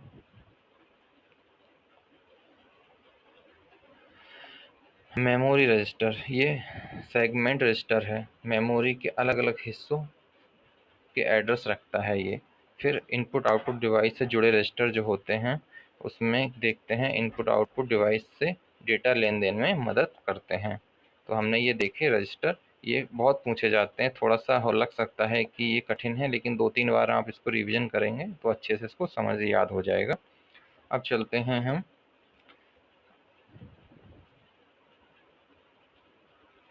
आधुनिक CPU की प्रमुख विशेषताएं देखते हैं। मॉडर्न CPU फीचर्स क्या होते हैं, तो इसमें कोर होता है। कोर CPU के अंदर अलग अलग प्रोसेसिंग यूनिट होते हैं, हर कोर अपना काम इंडिपेंडेंटली कर सकता है। जैसे ज़्यादा कोर होने पर CPU एक साथ कई काम कर सकता है, मतलब मल्टीटास्किंग कर सकता है। मतलब कोर का मतलब है CPU के अंदर वर्कर, एक वर्कर होगा तो वो एक बार में एक काम करेगा, दो होगा तो दो काम करेगा, क्वाड होगा 4, ऑक्टा होगा तो 8, इस तरह से। तो जितने ज़्यादा कोर्स होंगे उतने ज़्यादा मल्टीटास्किंग एक साथ की जा सकती है। फिर देखते हैं थ्रेड्स क्या होते हैं। एक कोर के अंदर वर्चुअल प्रोसेसिंग लाइंस होती हैं, जिससे एक कोर भी एक से ज़्यादा काम संभाल सकता है। अभी हमने देखा CPU में होता है आपका, CPU में होता है कोर, अब कोर के बाद के अंदर होता है थ्रेड्स, जो भी हम देख रहे हैं। तो आप इसको इतना समझें। थ्रेड्स क्या होता है, एक कोर के अंदर वर्चुअल प्रोसेसिंग लाइन होती हैं जिसमें एक कोर भी एक से ज़्यादा काम संभाल सकता है। ज़्यादा थ्रेड्स होने से परफॉर्मेंस और मल्टीटास्किंग बेहतर होती है, जैसे 4 कोर ऑब्लिक 8 थ्रेड्स। अब देखते हैं क्लॉक स्पीड क्या होती है, जो गीगाहर्ट्ज़ में होती है। सीपीयू कितनी तेज़ी से सीपीयू कितनी तेज़ी से इंस्ट्रक्शन प्रोसेस करता है, इसे गीगाहर्ट्ज़ में मापा जाता है। ज़्यादा गीगाहर्ट्ज़ मतलब सीपीयू प्रति सेकंड ज़्यादा काम कर सकता है, मतलब फास्ट है सीपीयू, ये समझ सकते हैं हम। 3 गीगाहर्ट्ज़ का मतलब 3 अरब साइकिल पर सेकंड वो कैलकुलेट कर रहा है। अब देखते हैं कैच मेमोरी, जो L1, L2, L3 प्रकार में होती है। तो सीपीयू के अंदर हम पहले ही बता चुके हैं कि ये सीपीयू और रैम के बीच में होती है यहाँ पर, तो ये बात हम पहले ही बता चुके हैं। अब फिर देखते हैं, ये सीपीयू के अंदर मौजूद बहुत तेज़ मेमोरी है जिसमें बार बार इस्तेमाल होने वाला डेटा रखा जाता है। इससे सीपीयू बार बार रैम तक नहीं जाना पड़ता, इसलिए स्पीड बढ़ती है और टाइम कम लगता है। तो ये कैच मेमोरी फास्ट मेमोरी मानी जाती है एक प्रकार से।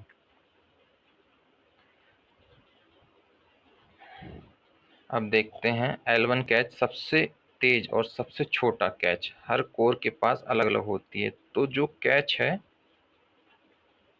उसमें भी जो फास्ट है सबसे, वो L1 नंबर 1 याद रखना है इस तरह से।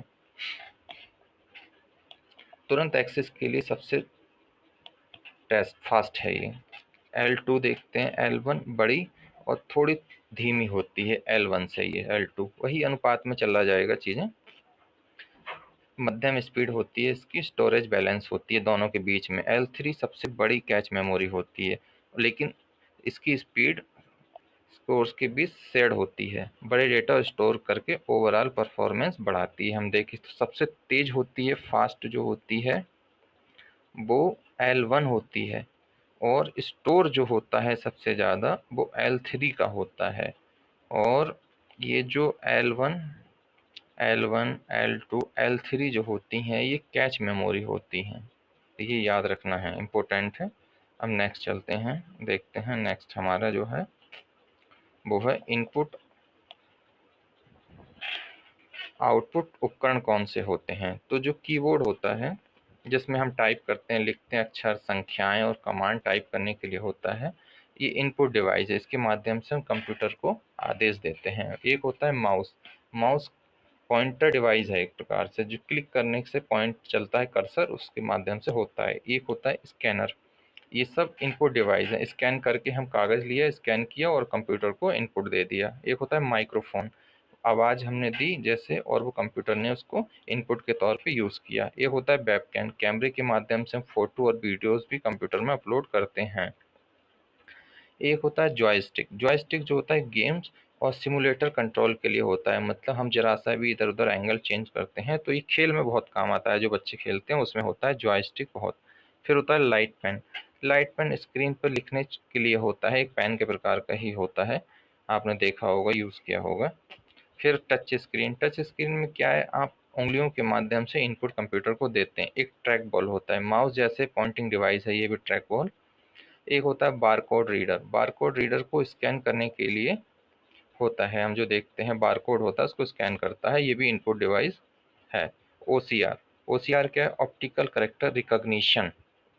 ये क्या करता है, प्रिंटेड टेक्स्ट को कंप्यूटर टेक्स्ट में बदलता है ओसीआर। तो इसकी फुल फॉर्म याद रखना है सबसे पहले, क्या है ओसीआर की full form, optical character recognition. फिर आता है ओएमआर। जो एग्जाम हम देते हैं परीक्षा में, जो बबल फिल करके आते हैं वो ओएमआर पे ही होता है, उसका फुल फॉर्म याद रखना है, optical mark recognition.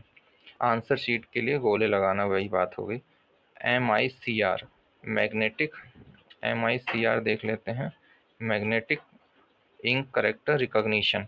Bank cheque पर छपे कोड पड़ता है ये MCR, magnetic ink character recognition. तो ये हो गया। BCR आता है उसके बाद, बार कोड रीडर होता है। और फिर नेक्स्ट होता है बायोमेट्रिक डिवाइस होते हैं, फिंगरप्रिंट और फेस जैसे हम यूज़ करते हैं लॉक के तौर पे, वो भी इनपुट ही देते हैं। अब हम नेक्स्ट चलते हैं, आउटपुट डिवाइस हमारे कौन कौन से होते हैं। तो आपका मॉनिटर होता है, आप सब जानते हैं, कंप्यूटर रिजल्ट दिखाता है स्क्रीन पे। प्रिंटर होता है जिसके माध्यम से पेपर पे हम आउटपुट निकालते हैं। स्पीकर होता है जो साउंड सुनने के लिए होता है। हेडफोन होता है व्यक्तिगत साउंड सुनने के लिए होता है। प्रोजेक्टर होता है जिसपे हम बड़े स्क्रीन पर डिस्प्ले देखते हैं, जैसे सिनेमा में हम देखते हैं वो चीज़ें। प्लॉटर होता है बड़े साइज के ड्राइंग ऐप, जो जैसे प्रचार एडवर्टाइजमेंट कंपनियां जो छापती हैं, बैनर लगाती हैं, वो सब प्लॉटर से निकाले जाते हैं। एक होता है ब्रेले प्रिंटर। ये ब्लाइंड यूज़र के लिए स्पेशल प्रिंटर होता है। एक होता है ब्रेले डिस्प्ले, ब्लाइंड यूज़र के लिए टच बेस्ड डिस्प्ले होती है ये भी। तो ये सब एक प्रकार से आउटपुट डिवाइस होते हैं।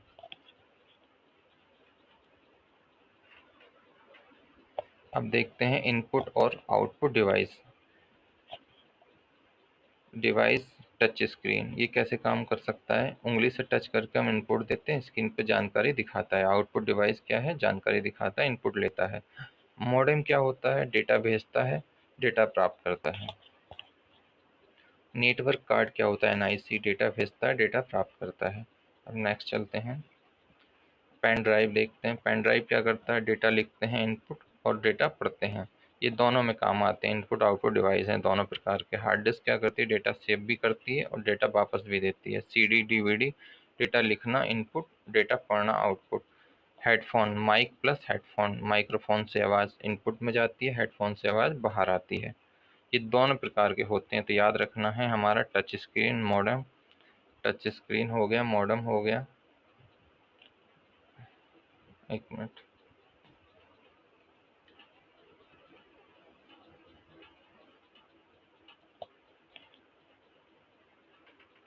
अब देखते हैं हम कीबोर्ड और कीबोर्ड कुंजियों के प्रकार जो होते हैं।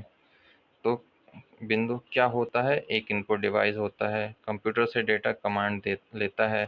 कुल कुंजियाँ इसमें कितनी होती हैं, 104 होती हैं। उपयोगिता, DOS जैसे वातावरण में अधिक उपयोगी होता है। आविष्कार सबसे इम्पोर्टेंट किसने किया था, Christopher Latham Scholz. Christopher Latham Scholz ने इसका आविष्कार किया था, याद रखना है। कीज कितनी होती हैं, 104 इसमें कीज होती हैं।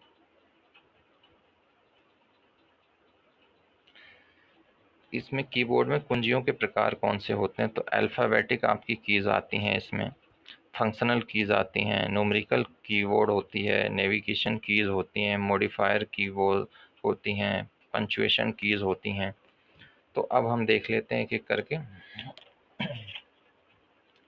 कि अल्फ़ाबेटिक कीज़ की क्या काम है, ये अक्षर टाइप करने के काम आती हैं। जैसे ए से जेड तक के 26 जो लेटर होते हैं वो सब हम इससे टाइप कर सकते हैं। फंक्शनल की विशेष काम के लिए होती हैं, F1 से लेके F12 तक होती हैं, 12 होती हैं ये। न्यूमेरिकल संख्या टाइप के लिए 17 कीज़ होती हैं।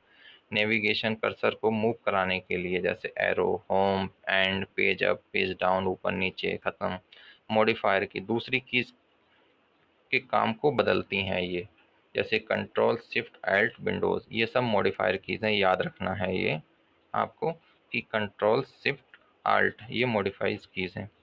और पंक्चुएशन कीज़ होती हैं, विराम चिन्ह लगाने के लिए होती हैं, जैसे कॉमा, सेमी कॉमा, कॉलन, ये सब जो लगा दें, इन्वर्टेड कॉमा, इसके लिए यूज़ होती हैं। अब देखते हैं महत्वपूर्ण कीबोर्ड कुंजियाँ एवं उनके कार्य। जैसे ES एस्केप मतलब ऑपरेशन रद्द करना या बाहर निकल जाना, इसमें यूज़ होता है। एंटर मतलब नई लाइन, पैराग्राफ शुरू करना। कैप्स लॉक अक्षरों को बड़ा या छोटा करना। शिफ्ट अस्थायी कैपिटल टाइप करना। Number lock number keyboard on off करना। Scroll lock scroll mode on off करना। प्रिंटर स्क्रीन स्क्रीनशॉट लेना, इससे हम ले सकते हैं प्रिंट स्क्रीन से। अब देखते हैं कर्सर कंट्रोल शॉर्ट कीज़ कौन सी होती हैं। तो वो होती हैं हमारी होम, लाइन की शुरुआत में जाना, एंड लाइन के अंत में जाना। कंट्रोल प्लस होम अगर दबाएंगे तो डॉक्यूमेंट के शुरू में जाना। कंट्रोल प्लस एंड डॉक्यूमेंट के अंत में जाना। पेज अप एक पेज ऊपर जाना, पेज अप पेज नीचे जाना। फिर हम देखते हैं कुछ एडिटिंग कीज़ होती हैं, जैसे कि टैब कर्सर को दाईं ओर ले जाना। बैक स्पेस बाईं ओर का अक्षर हटाना। डिलीट दाईं ओर का अक्षर हटाना। कंट्रोल प्लस बैक स्पेस पूरा बायां शब्द हटा देना जो लिखा है। कंट्रोल प्लस डिलीट पूरा दायां शब्द हटा देना। फिर कंट्रोल एस्केप विंडो की स्टार्ट मेनू खोलना। फिर माउस देखते हैं। माउस क्या है? एक इनपुट डिवाइस है, स्क्रीन पर कर्सर पॉइंटर को नियंत्रित करता है। पॉइंटिंग डिवाइस है, ये पूछा जाता है, बहुत ज़्यादा यूज़ होता है। आविष्कार किसने किया? डगलस एंगलबर्ट ने इसका आविष्कार किया था, याद रखना है। तो ये हो गया। और क्रिस्टोफर लोथम हिल्स ने किया था आविष्कार इसका, तो ये भी याद आपको रखना है। अब नेक्स्ट चलते हैं माउस के बटन और उनके कार्य देखते हैं। तो बटन जो होते हैं इसमें क्या करना होता है? Button left click, single click, file icon चुनना, लिंक खोलना, इससे होता है। लेफ्ट क्लिक करेंगे और डबल क्लिक कर देंगे तो फाइल प्रोग्राम खुल जाएगा। लेफ्ट क्लिक करेंगे और ट्रिपल क्लिक कर देंगे साथ में तो पूरा प्रोग्राम चुन जाएगा। और राइट क्लिक क्लिक एक बार करेंगे तो शॉर्टकट कॉन्टेक्स्ट मेनू खोलना। स्क्रॉल व्हील स्क्रॉल जो चलाते हैं उंगली से, वो पेज ऊपर नीचे करने के काम आता है। क्लिक लॉक बिना दबाए ड्रैग करना। ड्रैग एंड ड्रॉप ऑब्जेक्ट को एक जगह से ले जाके दूसरी जगह, यहाँ से ले गए यहाँ पटक दिया इसको, मतलब तो इसको कहेंगे ड्रैग एंड ड्रॉप। अब देखते हैं माउस के प्रकार हम। Types of mouse. Mechanical mouse इसमें क्या होता था, पहले का है, ये नीचे रबड़ बॉल होती थी, इसकी सफाई करना पड़ती थी, डस्ट वगैरह जम जाती थी इसमें। फिर आते हैं optical digital mouse, LED laser से चलता है, बॉल नहीं होती है, आज ज़्यादा सबसे ज़्यादा ये उपयोग होते हैं। फिर होता है ट्रैक बॉल माउस, ऊपर बॉल होती है, उंगली से घुमा के कर्सर चलाते हैं। वायरलेस माउस जो आजकल आने लगे हैं, ब्लूटूथ USB से कनेक्ट होते हैं, इसमें केबल भी नहीं होती है। टच पैड माउस उंगलियों से स्पर्श करते हैं, लैपटॉप पे जो एक स्पेस ऐसे करके बना होता है उसमें ऐसे उंगली हिलाते हैं तो वो टच करता है, माउस की ज़रूरत नहीं होती है उसमें, हम ऐसे इसको समझ सकते हैं। अब देखते हैं मॉनिटर हम। तो मॉनिटर क्या है? ये एक आउटपुट डिवाइस है जो कंप्यूटर का रिजल्ट दिखाता है। Video visual display unit VDT video display terminal. आकार मापन इसका जो मापा जाता है वो डायगोनल मापा जाता है, मतलब जब किसी भी स्क्रीन का हम आकार मापते हैं तो उसका ऐसे ना माप के या ऐसे ना माप के ये मापा जाता है, ये जो होता है इस तरह से या इस तरह से मापते हैं हम उसका आकार, तो याद रखना है, डायगोनल इसको बोलते हैं। और मॉनिटर का आविष्कार किसने किया था? कार्ल फर्डिनांड वरुण ने इसका आविष्कार किया था। के वरुण, सीआरटी तकनीक पर ये आधारित था। अब हम चलते हैं नेक्स्ट पे और देखते हैं रिजोल्यूशन क्या होता है। पिक्सल सबसे इम्पोर्टेंट, स्क्रीन का सबसे छोटा डॉट बिंदु होता है पिक्सल। और रिजोल्यूशन क्या होता है? स्क्रीन में कुल पिक्सलों की संख्या, जैसे 1219 इंटू 1080। तो पिक्सल सबसे छोटी इकाई होती है। इसका प्रभाव क्या होता है, जितने ज़्यादा पिक्सल होंगे उतनी इमेज साफ, शार्प और अच्छी दिखती है। इसीलिए लोग ज़्यादा पिक्सल कैमरे की डिमांड करते हैं, क्योंकि उससे फ़ोटो अच्छा आता है। अब पढ़ते हैं मॉनिटर के प्रकार, टाइप्स ऑफ मॉनिटर। तो पहले शुरू में थे सीआरटी, कैथोड रे ट्यूब। यह पुराना भारी मॉनिटर होता है, ज़्यादा बिजली खर्च करता है। फिर एलसीडी आया, लिक्विड क्रिस्टल डिस्प्ले आया, ये पतला, हल्का और सीआरटी से कम बिजली लेता था, गर्म भी कम होता था। एलईडी, फिर आया LED, light emitting diode, LCD से बेहतर, ज़्यादा ब्राइट और क्लियर डिस्प्ले देता था। फिर टीएफटी एलईडी, इसमें हाई क्वालिटी और तेज़ रिस्पॉन्स मिलता है, इमेज ज़्यादा शार्प होती है। फिर आया एमोल्ड, जो आजकल फ़ोनों में सब में यूज़ हो रहा है, बहुत अच्छे रंग, गहरा कंट्रास्ट देता है, मोबाइल प्रीमियम डिवाइस में उपयोग होता है। 3D मॉनिटर, इसमें 3D इमेज और वीडियो देख सकते हैं चश्मे के साथ।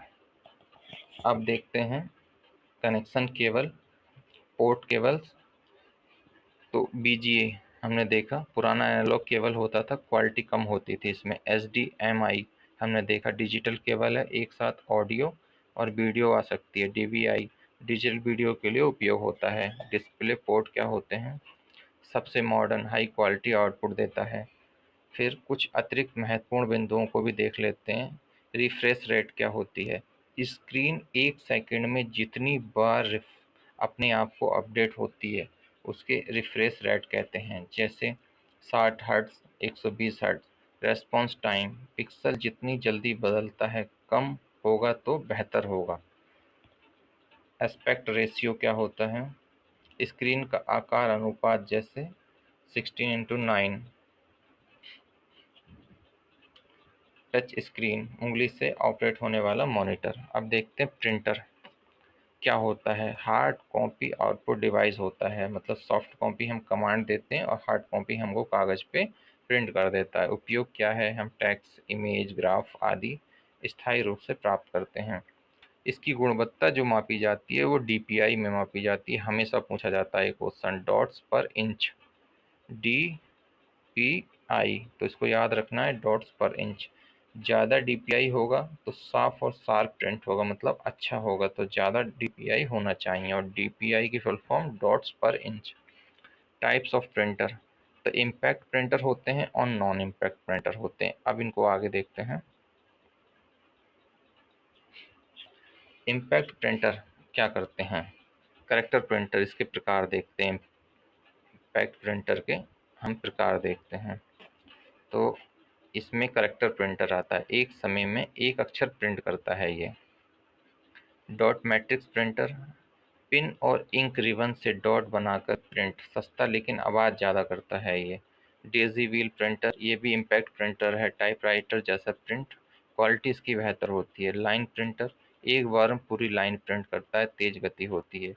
ड्रम प्रिंटर, घूमते ड्रम से प्रिंट करता है, अब कम उपयोग होता है। चैन प्रिंटर, घूमती चैन से तेज़ प्रिंट करता है। ये सब क्या होते हैं? आवाज़ करते हैं, इसलिए इनको और आवाज़ करते हैं। प्लस इनमें जो होता है वो इम्पैक्ट होता है, कहीं ना कहीं जो रिबन होता है या जो उसका पिन होती है वो आपस में टकराती है, तो इसलिए इनको इम्पैक्ट प्रिंटर कहते हैं। अब होते हैं कुछ नॉन इम्पैक्ट प्रिंटर, उसमें थर्मल प्रिंटर आपके आ जाते हैं, गर्मी से प्रिंट करते हैं, रसीद टिकट में उपयोग होता है, प्रिंट के समय साथ हल्का हो जाता है। जैसे हम शॉपिंग मॉल में जाते हैं तो रसीद मिलती है हमको, वो थर्मल प्रिंटर से प्रिंट होती है, लेकिन वो कुछ समय के बाद अपने से साफ़ हो जाती है, मतलब जो प्रिंटिंग होती है वो ख़त्म हो जाती है।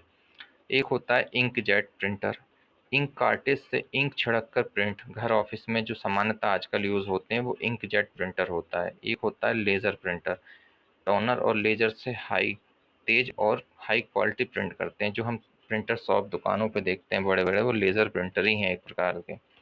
अतिरिक्त जानकारी कुछ देख लेते हैं। स्पीड यूनिट CPS, करेक्टर पर सेकेंड, LMP, लाइन पर मिनट, PPM, पेज पर minute. Laser full form, light amplification by stimulated emission of radiation. तो ये याद रखना है, ये बहुत इंपॉर्टेंट है। Laser full form, light amplification by stimulated emission of radiation. अब देखते हैं impact printer versus non impact printer में अंतर। तो इनमें अंतर क्या होता है, इसमें अंतर देखना है तो क्या है, impact printer versus non impact printer क्या होते हैं। तो सबसे पहले हम देखते हैं इसकी परिभाषा। प्रिंट के समय पेपर पर फिजिकल स्ट्राइक, टकराव होती है, प्रिंट करता है। इसको इम्पैक्ट प्रिंटर इसीलिए इसका नाम रखा है। इसमें क्या होता है, प्रिंट के समय पेपर से टकराव नहीं होता। प्रिंटिंग मेथड, इसमें क्या होता है, हैमर जो हथौड़ा या सुई पिन करेक्टर पेपर पर मारते हैं जिससे कि आवाज़ होती है। उसमें क्या होता है, इंक स्प्रे होता है, लेज़र बीम जाता है और हीट से प्रिंट होता है। नॉइज़, आवाज़, ज़्यादा आवाज़ करते हैं, बहुत कम या नहीं के बराबर करते हैं। प्रिंट क्वालिटी इनकी कम अच्छी होती है, रफ प्रिंटिंग करते हैं ये, और इनकी बहुत अच्छी होती है, अच्छे से प्रिंट करते हैं नॉन इम्पैक्ट प्रिंटर। स्पीड कम होती है और इनकी स्पीड बहुत ज़्यादा होती है। कार्बन कॉपी संभव है, इनकी संभव नहीं है। और इनका उपयोग देख लेते हैं, यूजेस कहाँ होता है। तो बिल रिसिप्ट कंटिन्यूस पेपर के लिए, और आजकल जो होम घरों में, ऑफिस में, फ़ोटो, ATM में जो यूज़ होते हैं वो नॉन इम्पैक्ट प्रिंटर। अब इनके उदाहरण देख लेते हैं। Example, dot matrix printer, line printer, और inkjet printer, laser printer, thermal printer, ये इसके एग्जाम्पल हो जाते हैं। अब नेक्स्ट देखते हैं हम प्लॉटर क्या होता है और प्लॉटर के प्रकार क्या होते हैं, इन दोनों को देखेंगे। तो पहले प्लॉटर देखते हैं क्या करता है ये। जो बड़े बड़े आजकल हम देखते हैं एडवर्टाइजमेंट जो होते हैं, जितने भी एडवर्टाइजमेंट के लिए बड़े बड़े पंपलेट जो छपते हैं, लिखा होता है कोचिंगों का प्रचार इस तरह से, वो सब प्लॉटर से ही छपते हैं। तो ये एक आउटपुट डिवाइस है। पहले तो बड़े आकार के साइज में जो ग्राफिक, ड्राइंग या डिज़ाइन प्रिंट करना होता है। विशेषतः प्रिंटर जैसा होता है लेकिन ज़्यादा सटीक, एक्यूरेट और बड़े साइज के लिए उपयोग होता है। तकनीक, इंक, पेन, मार्कर या इंकजेट तकनीक का इसमें भी यूज़ होता है। जैसे उपयोग क्षेत्र, मैप्स बनाना, engineering drawing, construction plan, architecture design, और CAD, computer aided design, CAM, computer aided manufacturing, इसके विशेष अनुप्रयोग हैं। अब प्लॉटर के प्रकार देख लेते हैं, ये भी पूछा जाता है कई बार। तो ड्रम प्लॉटर होता है, इसमें कागज़ घूमता है और पेन स्थिर रहता है। एक होता है फ्लैट बेड प्रिंटर, कागज़ स्थिर रहता है और पेन घूमता है, तो इसका अपोजिट ड्रम प्लॉटर के फ्लैट बेड अपोजिट हो गया। इंकजेट प्रिंटर एक होता है, इंक तकनीक से प्रिंट करता है आधुनिक उपयोग में। इलेक्ट्रॉनिक प्लॉटर होता है, एक इलेक्ट्रोस्टैटिक तकनीक से तेज प्रिंट करता है। अब नेक्स्ट देखते हैं प्लॉटर के मुख्य कार्य क्या होते हैं। तो ग्राफ, चार्ट पहले ही बताया आपको, डिज़ाइन बनाना, लाइन ड्राइंग, सटीक ग्राफ और चार्ट बनाना, बड़ी ड्राइंग बनाना, बोर्ड बनाना, पेन मार्कर से साफ और सटीक लाइन बनाना। प्रिंटर और प्लॉटर में अंतर देख लेते हैं हम। एक एक छोटी छोटी चीज़ हम कवर कर रहे हैं और उसको डिटेल से, जिससे कि कोई क्लियर कन्फ्यूज़न ना रहे, चीज़ों में क्लियरिटी रहे, इसी वजह से बार बार चीज़ों को बता रहे हैं। अब दोनों में अंतर देख लेते हैं। अभी हमने प्रिंटर पढ़ा, प्लॉटर पढ़ा, अब दोनों में क्या अंतर है। तो परिभाषा, समान आउटपुट डिवाइस जो कागज पर टेक्स्ट इमेज प्रिंट करता है। विशेष आउटपुट डिवाइस जो बड़े और सटीक डिज़ाइन ड्राइंग प्रिंट करता है। ये डॉक्यूमेंट हम फोटो आदि प्रिंट करते हैं, इससे ग्राफ, मैप, इंजीनियरिंग ड्राइंग बनाते हैं। समान इसका साइज होता है A4, A3, ये बहुत बड़ा साइज होता है इस तरह से, और पेपर होगा इतना ही बड़ा तो ये बहुत बड़ा साइज में आता है। सटीकता इसकी समान होती है, बहुत सटीक होता है ये। कार्यविधि, डॉट्स, इंक, लेजर से प्रिंट करता है। पेन, इंक से लाइन ड्रा करता है। गति इसकी तेज होती है, अपेक्षाकृत धीमी होती है क्योंकि ये बहुत बड़ा कैनवास पे प्रिंट करना होता है। लागत सस्ता होता है और ये महंगा होता है। तो हमने समझा प्रिंटर, प्लॉटर, फिर दोनों में अंतर देखा। अब हम नेक्स्ट चलते हैं टॉपिक 4 पे, मेमोरी यूनिट पे हम आते हैं कि मेमोरी जो होता है वो क्या है। तो मेमोरी कंप्यूटर का वह भाग है जहाँ डेटा और इंस्ट्रक्शन स्टोर होते हैं ताकि सीपीयू उन्हें ज़रूरत पड़ने पर उपयोग कर सके।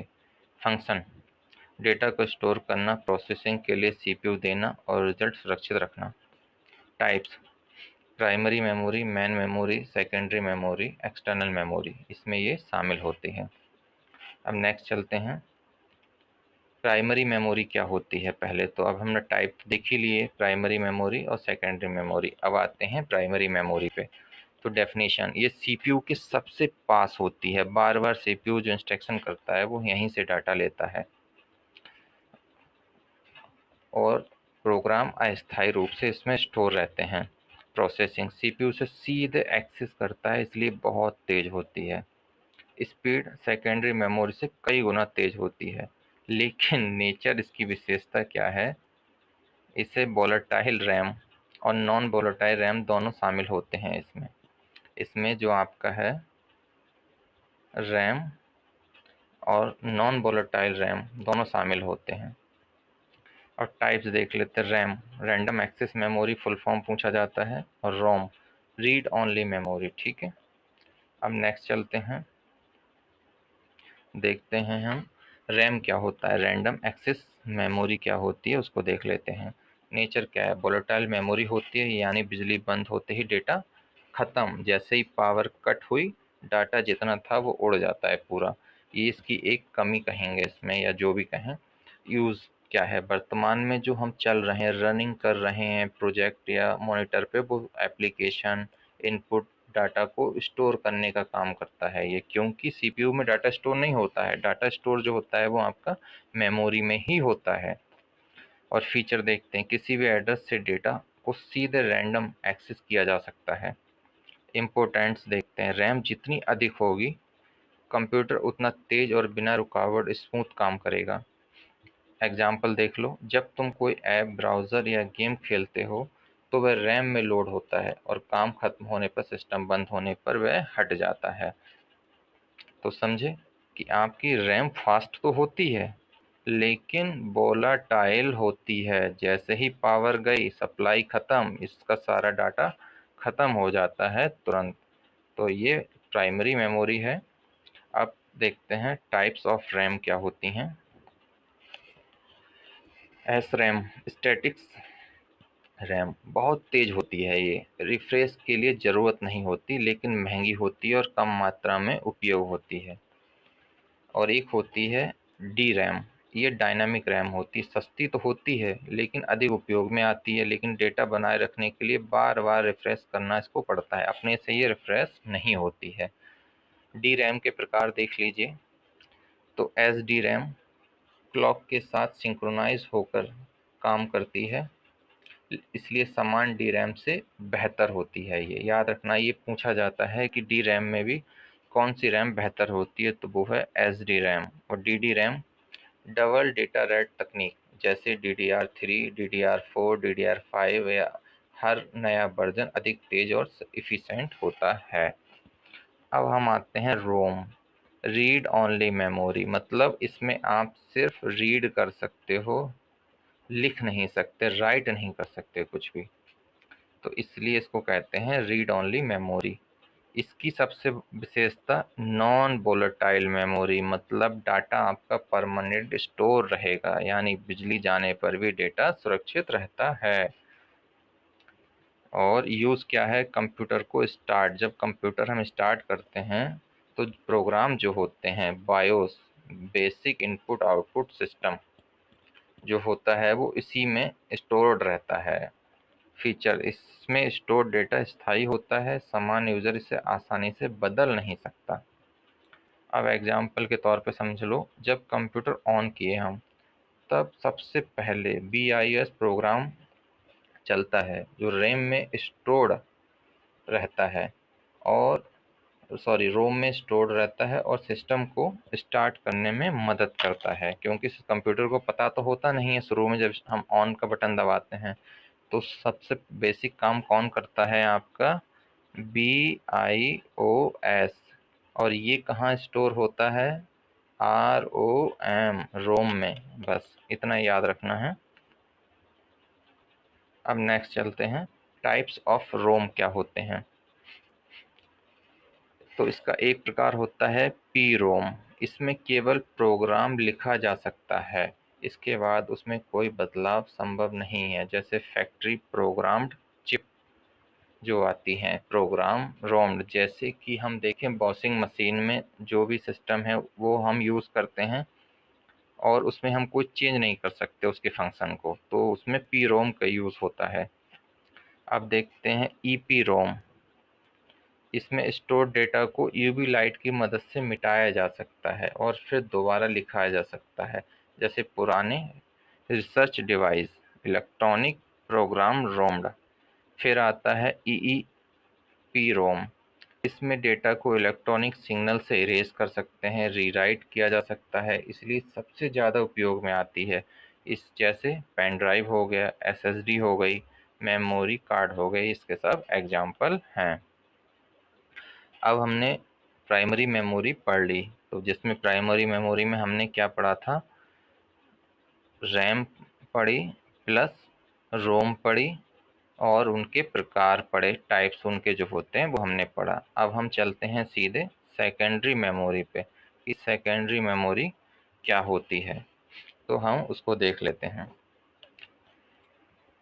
तो ये मेमोरी वह मेमोरी जिसमें बड़ी मात्रा में डेटा लंबे समय तक स्टोर किया जा सकता है। अदर नेम एक्सटर्नल मेमोरी, हमने देखा वो इंटरनल थी, प्राइमरी जो थी याद रखना है वो इंटरनल मेमोरी भी उसको कहते हैं। एक्सिलरी मेमोरी मतलब सहायक मेमोरी हो गया, नॉन वोलेटाइल मेमोरी, तो ये सब याद रखना है, इसके नाम है। अब नीड इसकी हमें क्यों पड़ती है, प्राइमरी मेमोरी महंगी होती है, पहली बात तो इनबिल्ट होती है वो उसके साथ सीपीयू के साथ, और कम कैपेसिटी की होती है, इसलिए अधिक डेटा के लिए स्टोरेज करने के लिए हमें सेकेंडरी मेमोरी की ज़रूरत पड़ती है। फिर चलते हैं इसका नेचर क्या होता है। नेचर होता है नॉन वोलेटाइल, मतलब बिजली चली गई लेकिन डेटा बना है, और उसमें बिजली जा रही थी तो जैसे ही बिजली गई वैसे ही डेटा साफ, लेकिन इसमें नहीं होगा साफ, इसमें आपका चीज़ें स्टोर रहेंगी। स्पीड प्राइमरी मेमोरी से धीमी होती है, इसकी कैपेसिटी इसकी बहुत अधिक होती है, जितना GB TB आप स्टोर करना चाहें इसमें आप कर सकते हैं, कोई इशू नहीं है, अलग से लगा के SSD पेन ड्राइव DVD ये सब इसके प्रकार हैं। एक्सेस, CPU सीधे एक्सेस नहीं करता, पहले डेटा प्राइमरी मेमोरी में लाया जाता है। जो हमारा सेकेंडरी मेमोरी में डाटा है उसको लाएंगे पहले प्राइमरी में, फिर क्या करेगा CPU इसको एक्सेस करेगा, डायरेक्ट एक्सेस नहीं करता है, याद रखना है इसको। अब देख लेते हैं types of secondary memory. Secondary memory के प्रकार कौन कौन से होते हैं। तो मैग्नेटिक स्टोरेज, डेटा चुंबकीय माध्यम पर स्टोर होता है, जैसे hard disk HDD, hard disk drive. Optical storage, laser की मदद से डेटा रीड राइट होता है, CD DVD। Solid storage, solid state storage SSD, जो हमने देखा अभी, सेमीकंडक्टर आधारित होता है, जैसे SSD पेन ड्राइव जो हम चिप होती है जो हो छोटी सी, वो इसी का सेकेंडरी मेमोरी का प्रकार है। तो आपने प्राइमरी मेमोरी और सेकेंडरी मेमोरी देखी, अब कुछ इम्पोर्टेंट डिवाइस देख लेते हैं इसके कौन कौन से यूज़ होते हैं। जैसे hard disk, HDD hard disk drive, स्थायी स्टोरेज करती है ये, बड़ी कैपेसिटी होती है GB TB तक, रैम से स्पीड मापी जाती है RPM से रिवोल्यूशन पर मिनट। और एग्जाम्पल कंप्यूटर हार्ड डिस्क इसका एग्जाम्पल है। SSD पे आ जाते हैं, सॉलिड स्टेट ड्राइव इसकी फुल फॉर्म है, बहुत तेज़ होती है, कोई मूविंग पार्ट नहीं होता इसलिए महंगी होती है। SSD में क्या होता है मूविंग पार्ट होता है, तो इसलिए वो सस्ती होती है। और इसको लैपटॉप SSD मैग्नेटिक टैप होता है जो पहले यूज़ होता था। सिक्वेंशियल एक्सेस होता है, इसमें ऐसा नहीं है कि आपको 10 गाने हैं तो 9 नंबर पे जो गाना वो बजाना है तो आप एकदम चले जाएंगे, ऐसा नहीं होगा। आपको एक से जाके फास्ट करके तब आप 9 पे पहुंचेंगे, 1 2 3 4 5 6। ये बैकअप के लिए रखी जाती है, बहुत अधिक डाटा है तो आपने बैकअप स्टोर करके उसमें रख दिया। तो ऑडियो कैसेट जैसे जो पुराने ज़माने में होती थी, रील जिसमें लगी होती थी। तो सीडी डीवीडी अब देखते हैं, ये ऑप्टिकल स्टोरेज लेज़र से काम करती है ये। जैसे मूवी में सीडी, कंपैक्ट डिस्क और डीवीडी इसमें ये शामिल हैं। अब हम देखते हैं ऑप्टिकल डिस्क के प्रकार क्या होते हैं। तो सीडी रोम क्या होती है, compact disc read only memory, केवल पढ़ने योग्य, डेटा बदला नहीं जा सकता इसमें। सीडीआर क्या होती है, कंपैक्ट डिस्क रिकॉर्डेबल, एक बार डेटा लिखा जा सकता है इसमें।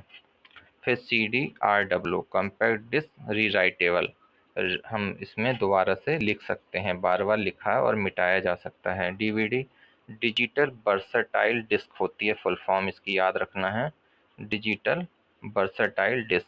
CD की तुलना में अधिक क्षमता होती है इसके पास। DVD रोम क्या होती है, digital versatile disc read only memory, केवल पढ़ने योग्य DVD होती है। अब देखते हैं CD DVD और ब्लू रे डिस्क क्या होती है। स्टोरेज तकनीक देखते हैं और हम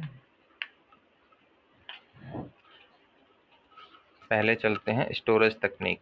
CD में क्या होता है, ऑप्टिकल लेज़र पे आधारित होती है। DVD में क्या होता है, ऑप्टिकल लेज़र पे आधारित होती है। ब्लू रे भी ऑप्टिकल ब्लू वॉलेटाइल लेज़र। तो लेज़र जो है वो तीनों में यूज़ हो रहा है, याद रखना, CD में भी, DVD में भी और ब्लू रे में भी। लेज़र प्रकार क्या है, इसमें इंफ्रारेड रेड हो रहा है, इसमें रेड हो रहा है, इसमें ब्लू वायोलेट यूज़ हो रहा है।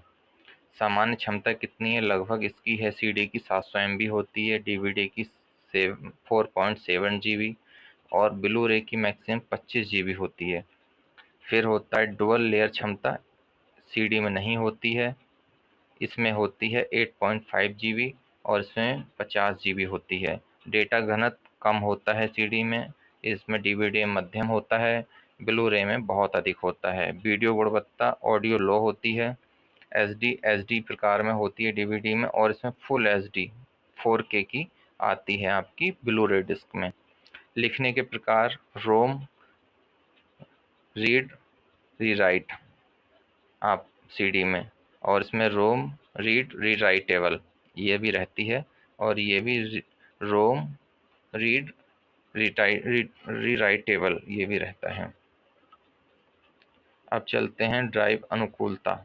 CD ड्राइव अनुकूल, DVD ड्राइव, ब्लू रे ड्राइव। समान उपयोग, ऑडियो, छोटा उपयोग मूवी सॉफ्टवेयर में, और इसका SD मूवी गेम्स में यूज़ होता है आपका ब्लू रे डिस्क का। अब चलते हैं इम्पोर्टेंट मेमोरी कॉन्सेप्ट पे। वर्चुअल मेमोरी क्या होती है, रैम और सेकेंडरी स्टोरेज का कॉम्बिनेशन होती है। जब रैम भर जाती है तो OS हार्ड डिस्क के कुछ हिस्से को रैम की तरह उपयोग करता है। ये असली मेमोरी नहीं बल्कि डिस्क में रिजर्व्ड स्पेस होता है। वर्चुअल मेमोरी फीचर्स क्या होते हैं, ये सपोर्टिंग मेमोरी की तरह काम करती है। इसे एक्सटेंडेड रैम भी कहा जाता है। इसकी सीमा OS और डिस्क स्पेस पे डिपेंड करती है। अब कैच मेमोरी क्या होती है, ये CPU और रैम के बीच हाई स्पीड मेमोरी होती है, जिसे बार बार उपयोग होने वाला डाटा स्टोर होता है इसमें। कैच लेवल क्या होता है, कैच मेमोरी हमने पढ़ा था L1 L2 L3 में बांटा जाता है। L1 सबसे तेज होती है और सबसे छोटी होती है, और L3 हमने याद होगा पढ़ा था, इसमें ज़्यादा स्टोरेज होता है बट ये L1 से बहुत धीमी होती है। फिर कैच परफॉर्मेंस पढ़ा था, कैच मेमोरी रैम से तेज होती है। याद रखना है, ये बहुत इंपॉर्टेंट फैक्ट है कि जो कैच मेमोरी होती है वो रैम से भी तेज होती है। कैच मेमोरी रैम से तेज होती है और CPU पहले कैच से डाटा लेने की कोशिश करता है क्योंकि टाइम बचता है उसको। मेमोरी एक्सेस टाइम क्या होता है, किसी मेमोरी से CPU तक डेटा पहुंचाने में लगने वाला समय एक्सेस टाइम कहलाता है। फास्टेस्ट मेमोरी रजिस्टर सबसे तेज मेमोरी होती है, इसके बाद कैच मेमोरी आती है। तो याद रखना है, फास्टेस्ट में रजिस्टर आएगा आपका, उसके बाद कैच आएगा। ये सीरीज पूछ ली जाती है अक्सर। बॉयस क्या होता है? Basic input output system. ये कंप्यूटर का पहला प्रोग्राम होता है जो ऑन होता ही चलता है और सभी हार्डवेयर को चेक करता है कि वो सही से जुड़े हैं या नहीं, और अगर वो सही से नहीं जुड़े हैं तो ये एरर शो करता है या बीप की आवाज करेगा आपका कंप्यूटर, अगर ये सही से जुड़े नहीं होंगे तो। अब नेक्स्ट चलते हैं। पोस्ट क्या होता है? Power on self test. Next चरण यही होता है, ये बीओएस का प्रक्रिया है, BIOS की प्रक्रिया है, जिसमें सिस्टम स्टार्ट होते समय हार्डवेयर चेक किया जाता है। CMOS बैटरी, ये कंप्यूटर की डेट टाइम को चालू रखती है।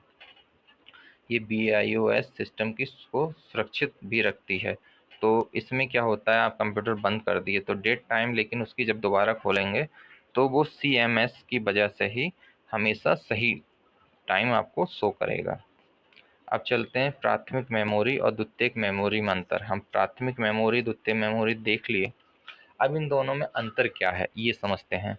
तो परिभाषा, वह मेमोरी जिसमें CPU सीधे कार्य करता है, वह मेमोरी जिसमें डेटा लंबे समय तक जुड़ा रहता है, स्टोर रहता है। CPU से संबंध देखते हैं प्राइमरी मेमोरी का, तो CPU से सीधे जुड़ी होती है, इसी को वो एक्सेस करता है। CPU से सीधे नहीं जुड़ी होती है सेकेंड मेमोरी।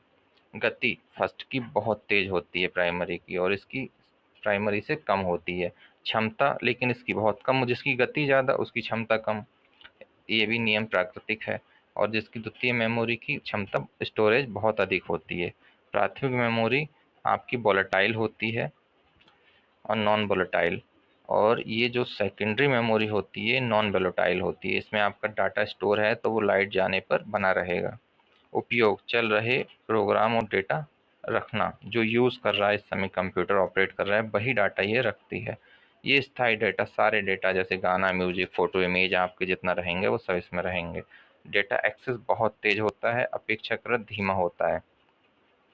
अब एग्जाम्पल, इसके उदाहरण देख लो। रैम, रीड रैंडम मेमोरी, और रोम रीड ओनली मेमोरी, ये जो है आपका इसके पार्ट हैं। अब फिर आते हैं HDD,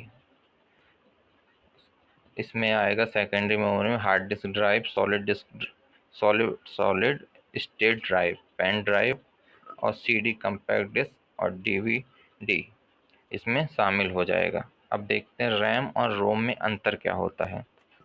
तो परिभाषा, अस्थायी मेमोरी जिसमें चल रहे प्रोग्राम रहते हैं, स्थायी मेमोरी जिसमें बूटिंग निर्देश रहते हैं। ये वोलेटाइल होती है, नॉन वोलेटाइल होती है, डेटा नष्ट हो जाता है बिजली बंद होने पर, इसमें सुरक्षित रहता है। पहले ही वाली बातें हैं, लिखना बदलना इसमें संभव होता है रैम में, और रोम में सामान्यतः संभव नहीं होता। गति रैम की बहुत तेज होती है, रोम की गति रैम से धीमी होती है। उपयोग, प्रोसेसिंग के लिए डेटा रखना, कंप्यूटर को प्रारंभ करने में सहायता देती है। रैम की क्षमता जो होती है वो अधिक होती है, रोम की कम होती है। और फिर आता है SROM, और इसके प्रकार में SROM, DROM और PROM, EPROM और EEPROM, इसके प्रकार हो गए हमने देखा। अब हम देख लेते हैं मेमोरी की इकाइयाँ कौन कौन सी होती हैं, यूनिट्स ऑफ मेमोरी कौन कौन से होते हैं। तो एक बिट्स पे हम देखते हैं, एक बिट्स जो होता है वो सबसे छोटा स्मॉलेस्ट होता है, जिसमें मान जिसका होता है 0 या 1 होता है, एक बिट, तो स्मॉलेस्ट यूनिट होता है ये। एक निब्बल जो होता है उसमें 4 बिट होते हैं, एक निब्बल में 4 बिट होते हैं। और एक बाइट जो होता है उसमें 8 बिट होते हैं। 1 KB में होते हैं 1024 बाइट। 1 MB में होते हैं, आपको अब तो समझ में आ रहा होगा आपको, 1024 KB। 1 GB में 1024 MB, 1 TB में 1024 GB, 1 PB में 1024 TB, 1 EB मतलब एक्स्ट्रा बाइट में होता है 1024 PB। अभी तक जो सुपर फास्ट कंप्यूटर बने हैं वो सिर्फ एक्स्ट्रा यहाँ तक बने हैं, जो अमेरिका का है एल, तो और भारत का भी है, तो वो एक्स्ट्रा बाइट कंप्यूटर की रेंज में है। अभी JB डेटा बाइट में अभी कंप्यूटर सुपर कंप्यूटर नहीं बने हैं। तो इसमें होता है 1 GB में आपका 1024 EB, और 1 योट्टाबाइट में होता है 1024 GB। 1 BB में होता है, ब्रोनोटोबाइट में होता है 1000 बाईवी, और 1 GPB में जियोपोबाइट में होता है 1024 ब्रोनटोबाइट। ये याद रखना है बस, ये कई बार पूछ लिया जाता है, तो ये सारे इम्पोर्टेंट हैं वैसे तो। अब डेटा का पदानुक्रम देखते हैं। हायरार्की ऑफ डेटा क्या होता है। बाइट कंप्यूटर द्वारा समझी जाने वाली सबसे छोटी इकाई होती है बाइट, अभी हमने देखा। फाइल टेबल संबंधित, फिर नहीं, इसको देखते हैं बाइट करेक्टर। करेक्टर 1 बाइट बराबर 8 बिट। फील्ड संबंधित अक्षरों का संग्रह। रिकॉर्ड संबंधित फील्ड का संग्रह। फाइल टेबल संबंधित रिकॉर्ड का संग्रह।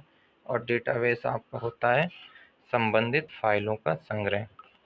फिर अब देखते हैं हम LSB और MSB में क्या अंतर है, स्थिति। LSB मतलब लीस्ट सिग्निफिकेंट बिट, और MSB मतलब मोस्ट सिग्निफिकेंट बिट। स्थिति सबसे दाहिनी बिट होती है, ये सबसे बाईं बिट होती है। महत्व क्या है, सबसे कम महत्वपूर्ण, सबसे अधिक महत्वपूर्ण। कार्य संख्या के मान पर कम प्रभाव, संख्या के मान पे अधिक प्रभाव। और उदाहरण हम देख सकते हैं 1 1 0 0 LSB 0, इस तरह से इधर की हो गई ये राइट साइड की। और हम देखें इधर का ये 1 मतलब ये वाला जो है ये वाला, और 0 ये वाला। तो हमने इसमें LSB और MSB में अंतर देखा। तो इस प्रकार से हमने ये 4 टॉपिक कवर किए। आप इसको देखें, समझें, समझ में आए तो बताएं, कमेंट करें। जैसा होगा हम आगे फिर कंटिन्यू करेंगे, अभी हमारे कई टॉपिक बचे हैं कम से कम। तो थैंक यू फॉर वॉचिंग।